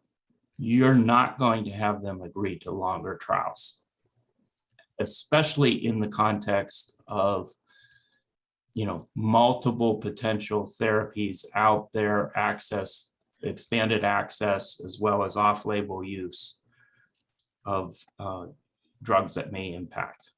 So I really would argue, yes, standardization of the data, improvement of the data, how the data is looked at, but also aggregation of the data that's available, so that we can potentially use it as a control for a trial, for a prolonged trial. Thank you. I appreciate that. Any other comments either on this topic, how existing data might be better standardized to use to help with control, either explicitly through Bayesian means or otherwise, or other suggestions about steps to make therapeutic development more efficient? Well, can I bring up the point that I think that we do have to have a collaboration between our researchers and even our therapists and our nurses that are with the patients each and every day. They deal with Adam and all the patients. They see the reality of what's happening, and I think we should also they can be held account for what they see, and they should have a say or an input for these outcomes as well. Right. Thanks, Sean. And maybe I can use this as an opportunity to go on to the third question about designing clinical trials to best support patient access and ease burdens. I guess I would add to that, while making sure we're really developing the evidence we need as quickly and efficiently as possible. And as Denny said, that may be a years-long process, given the baseline treatments that are available and so forth. And Sean, maybe could ask you this question too, since your son's experiencing this, and Debbie as well. Any thoughts about improving trial participation? Yeah, I think that one of the basic things is we need to have local access to treatments. Amy and I drive Adam 12 hours each way for treatment right now. Flying is all but impossible for Adam because he needs his medication to be able to fly, but the medication also puts him at risk. And packing is just unbelievable. We have to pack all of his equipment for dysphagia, his incontinence issues, his blender so he can blend up his food, his compression vest, his wheelchair. It takes a long time to prepare and to get Adam ready for it. Home monitoring, I think, would be amazing if we could do that. But none of us will work unless we have a say or able to listen to our nurses that are with Adam, or some type of app that we could document this information. And we're doing this because we hope that it works, and that's what we're trying to do and keep them in these trials. Thanks, Debbie. Anything to add on this question? First, I'd like to, if it's okay, just say something about the last question. Okay. Due to the variability of age, symptoms, and rate of progression of this ultra rare disease, it's very important for us to stop limiting ourselves to traditional clinical trials. And as Dr. Porter said, having a placebo will be almost next to impossible to get patients. We've seen what a placebo can do. And even with somebody who was rescued with the treatment after placebo, the decline was irreversible. And so that's extremely difficult. And many patients are involved in treatments now and will decline and pass away if their treatments are stopped. So I'm hoping something can be done to continue the treatments now while everybody works together to fine-tune any measures of success of treatments in the future. As far as a caregiver, I echo what Sean said. Rachel could not take any liquids without Simply Thick that we ordered from the internet. She couldn't tolerate the thickener you could get at a drugstore conveniently. And when we went away, there was only so much Simply Thick I could fit in suitcases to take on the airplane. And if we ran out, that was the end. She couldn't have any more liquids for the entire time. I was so scared of these things not being with us that even now, if my husband and I travel, I check everything 100 times because I'm used to doing it with Rachel, because I was always so scared that something would run out. I would have forgotten something and it would have been life-threatening. Yeah. Let me ask the rest of the panel, just sticking with this question. You heard from both Debbie and Sean how hard it is to travel and how important it is to include every patient if possible, given the ultra rare nature of the disease. We've seen a lot of progress with in the midst of COVID around digital apps, around remote monitoring capacity. We've had a lot of discussion of this topic over the last couple of days. Any thoughts about the path forward on easing trial participation locally? I know that means further steps on validating like video monitoring and some of the other digital measures that we discussed, but seems like an important opportunity given the perspectives we just heard. Yeah, this is Stephen. I think just to repeat, although it's worth underscoring, I do think exactly that. You really kind of need to exploit a hub and spoke model for the trial. So you could have, we have some wonderful researchers here, but they are located in few cities. So we can utilize them, but we need also to have a stronger kind of external spoke local engagement. And I think a lot of work can be done at that level. I think it's a matter of training because few people have the expertise that certain folks in the sessions today and yesterday have. So I think exploiting that spoke and hub model is important. And then obviously we got to get to a point where you can utilize remote monitoring and you have validated and qualified scales that you're comfortable with, reliable scales that demonstrate an effect on capturing change.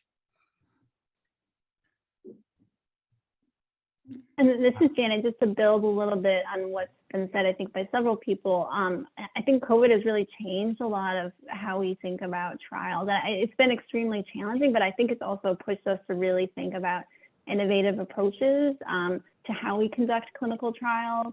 And as Mark mentioned, there has been a significant sort of emphasis on thinking about digital health technologies and how that can really support clinical trials. And we heard a lot of great examples over the last 2 days of how that could potentially ease patient participation. Of course, with digital health technologies, we have to think about all the considerations related to validity and making sure that they're really contributing to the data we need. But I do think it offers opportunities.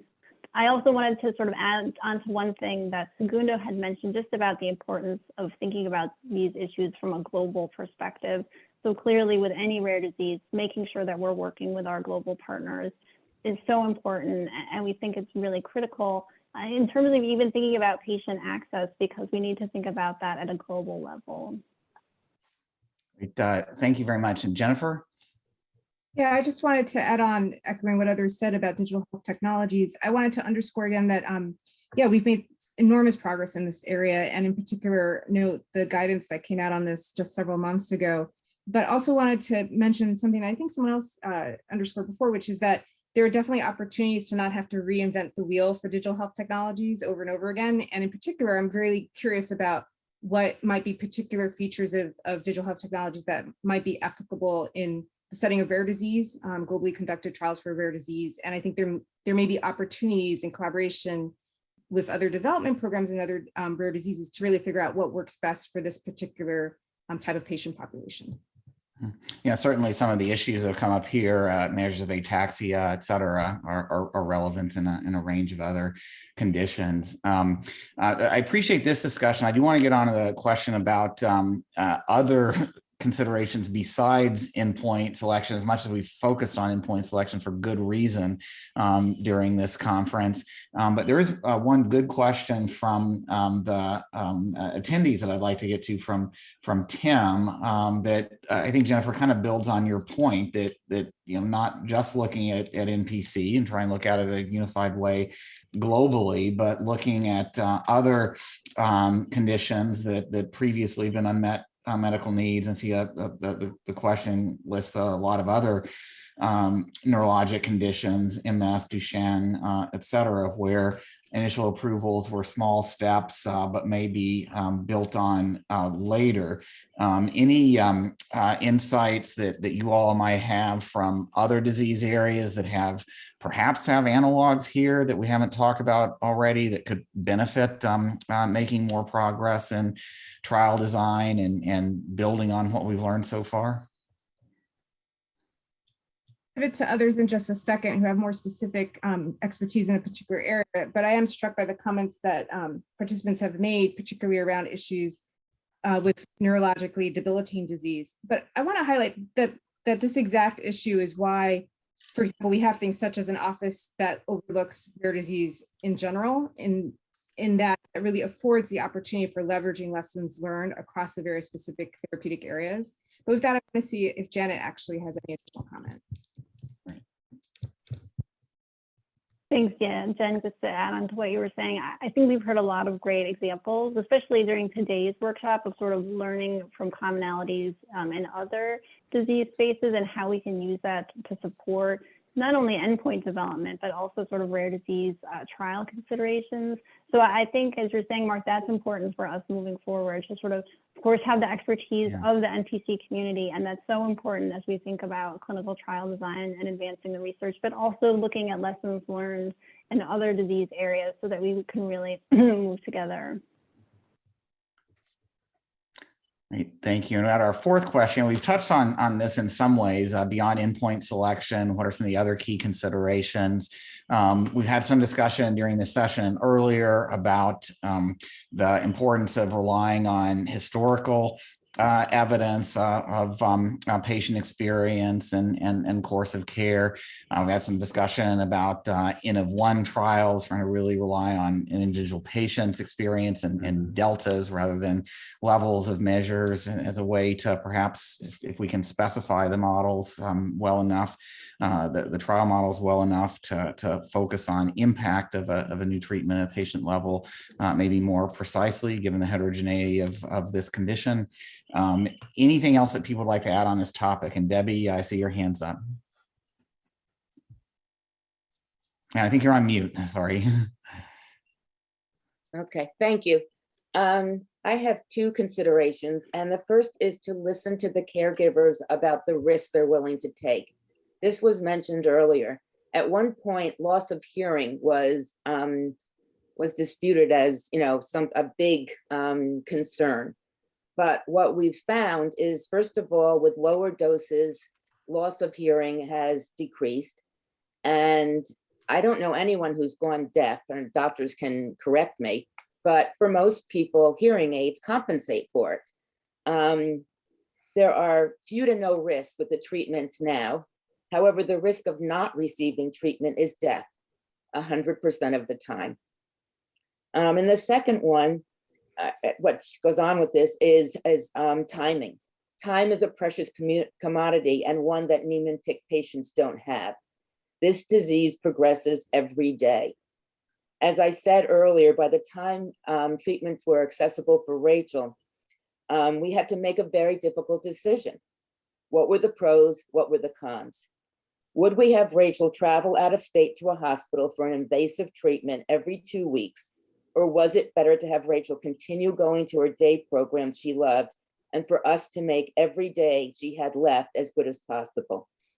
And whether you're a caregiver, a brother, a sister, a parent, a wife, a husband, a partner of anyone or someone who has Niemann-Pick, there'll be a time when you have to make that decision. And we want to put that off as long as possible by having intervention and treatments, that work. Thank you. Sean? And I think you're on mute too there.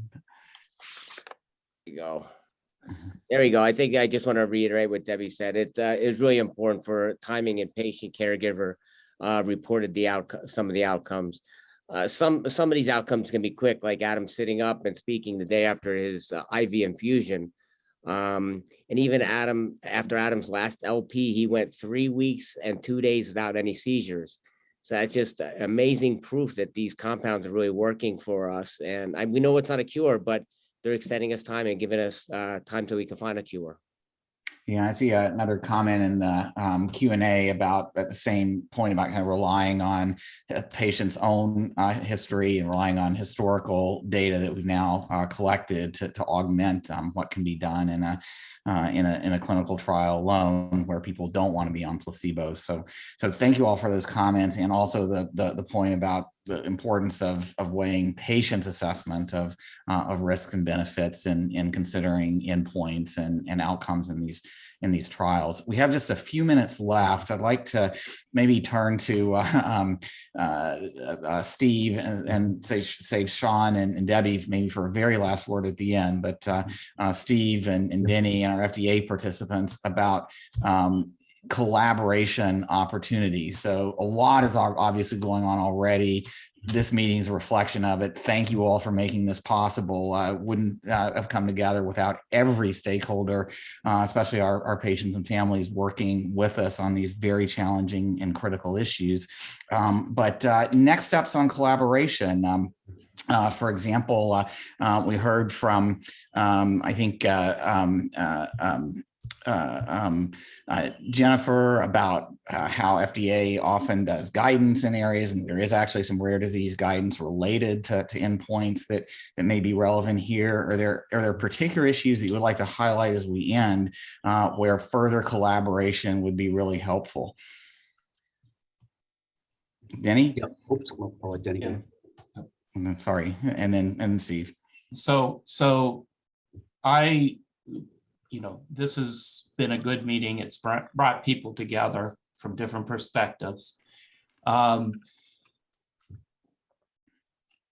Kaysen emailed me last night, so I'll put in an advertisement, but the scientific community for NPC will be meeting later this spring at the APMRF meeting. And he mentioned that there'll be sessions on these same topics, and it would be good to see continuation of these discussions happening. So I'll put the plug in for Sean, and Sean can provide details if people are interested in that. But I think it allows the discussion to continue, and it allows the discussion to continue in the context of where the science is with regards to NPC, what the unpublished science is that wouldn't necessarily be presented in an open meeting like this. Great, thanks, Denny. Steve?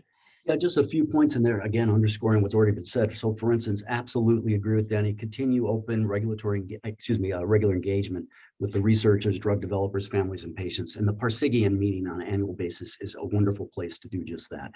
Also, continued collaboration across key stakeholders, including government, industry, and the agency, and the regulators, as we're doing today. So to me, that's very important. I think maybe even also thinking about a more focused exercise. So for instance, we do have a completed data set on certain programs. Might we plumb that data? I mean, I can tell you, and I want to thank the agency, was very flexible in their view of a particular program, and they based on 21st century cures and the opportunity to exploit some of those objectives. But maybe we didn't see everything that somebody else might see. So I think making certain data sets available and having targeted efforts to really see if we can't plumb and exploit those data sets will be very, very helpful. And I think making the challenges of drug development, in particular for NPC, very transparent. And I say that because we hate to disappoint families. We hate not to bring something forward that will help patients. But this is a particularly challenging space. And I think meetings like this, where we include the families and the patients, not only do we get their perspective, but we have the opportunity to help them understand some of the challenges we're up against in getting products approved. And then lastly, I think, continued discussions with the agency, around the latitude that they will provide for some of these extreme or, cases that are not just a typical rare disease, but a neurodegenerative ultra rare condition, and continued dialogue around that would be very, very helpful. Thank you. On Segundo, you already talked about regulatory harmonization opportunities and activities that you're involved with, including with FDA. Any final points to add on collaboration? Yeah, I'd just like to highlight, I mean, I didn't talk too much about the patient representative aspects that we have here in Europe. So we do actually work quite closely with patient representatives and with the European organization, Eurordis, which is the European Organization of for Rare Diseases, patients with rare diseases. And so we do have an opportunity. I mean, I'm thinking, because we've been talking a bit about neurology and neurological conditions, I'm thinking particularly about the very fruitful collaboration we have, for example, with Dravet's. And I'm thinking about, we've been talking a lot about placebo-controlled trials, but there's a lot of experience now with single-arm trials.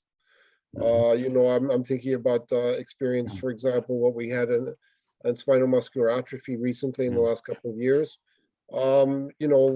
Maybe we can take some learnings from there. I don't know. I mean, I'm just throwing some ideas on the table for the moment, but I think we're beginning to get some experience with single-arm trials, and maybe that's something that we should be looking into as well. Huh? Yeah, the SMA single-arm trials. Thanks, and thanks for staying up late to join us. Jennifer, Janet, any final thoughts from FDA's perspective? Yeah, I just wanted to build on a few things that were said. I totally agree that sort of we need to continue this ongoing collaboration, and that really involves bringing together diverse stakeholders, so patients, families, industry representatives, federal partners. We all need to work together to continue the dialogue that we've been having.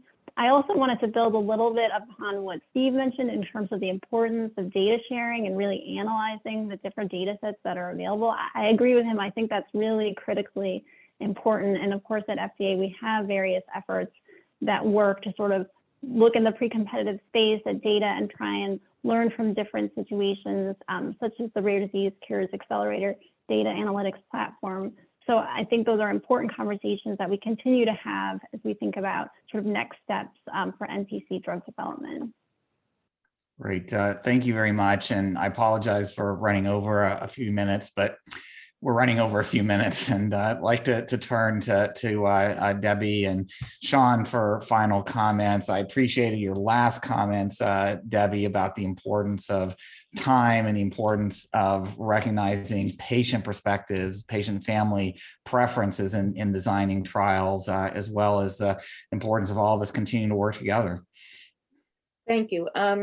First, thank you to Dr. McClellan and all the other moderators who made the caregivers comfortable enough to share information about a very difficult and personal time of their lives. This has been a great meeting of the minds and lots of food for thought. But on behalf of the caregivers on the panel and anyone who's listening who is affected by this disease, we have to remember that there are real people behind this conversation. There are babies, and the oldest person I know personally is in her 60s. Right now, there are parents sitting at their son's bedside in the ICU. He's a young adult who unfortunately seems to be following Rachel's path, and there'll be dozens behind him. We can give patients longer and better lives. It's good to continue talking, but we need to also start acting now so that no other family goes through what our family did. Great, thank you. And Sean? Well, I'd like to just, that was a good ending for our panelists. Wow, Debbie, thank you. Yeah, I just agree. I think the open collaboration is really, really important for us. And thank you for having us to be part of it. I think the patient perspective is sometimes left in the backseat of a car. And I think it's important for everybody to see that these are our lives are affected, and we appreciate all your help. And hopefully we can continue this collaboration even further. Well, listen, my thanks to all of you on this panel, all of our attendees, some great comments to add to the richness of discussion in this session. And that's true for all the sessions really over the last couple of days. It's been tremendous to hear about all the research that's in progress, all the strong foundation we have to build on, but also daunting in the sense that this still is a feeling, this is glacial or geological for the patients and families who continue to be so seriously affected by this condition. We've talked about a number of ways to build on the progress to date, ways to get participation in studies closer to home and easier to do, ways to learn more from the experience of each patient better by building on NPC CSS, for example, ways to share this data and aggregate it more effectively so we can really learn on top of what we've spent all this effort on so far about which treatments are safe and effective, and how we can do that, not just collaborating here, but collaborating globally. So thank you all. Much more still needs to be done, but I really appreciate the effort that everyone put into this meeting to get the most out of our time together and to help make much needed progress in this on the scientific foundations for addressing NPC. As along the way, I'd like to give a special thanks to our collaborators, the Food and Drug Administration. They put a ton of time into helping put together the many different perspectives and frank discussion that we're able to facilitate at this meeting. And then a special thanks to our team. As well. But first, Carrie Jo Lee, Janet Maynard, Audrey Thomas at FDA, and all the other speakers at the FDA. And then on the Margolis side, Ethan Schupp, Morgan Romine, Tori Gimme for their efforts in managing and making today's workshop happen. More to come out of this, I'm sure. Thank you all for your time in joining us on these critical conversations. Have a good rest of the day.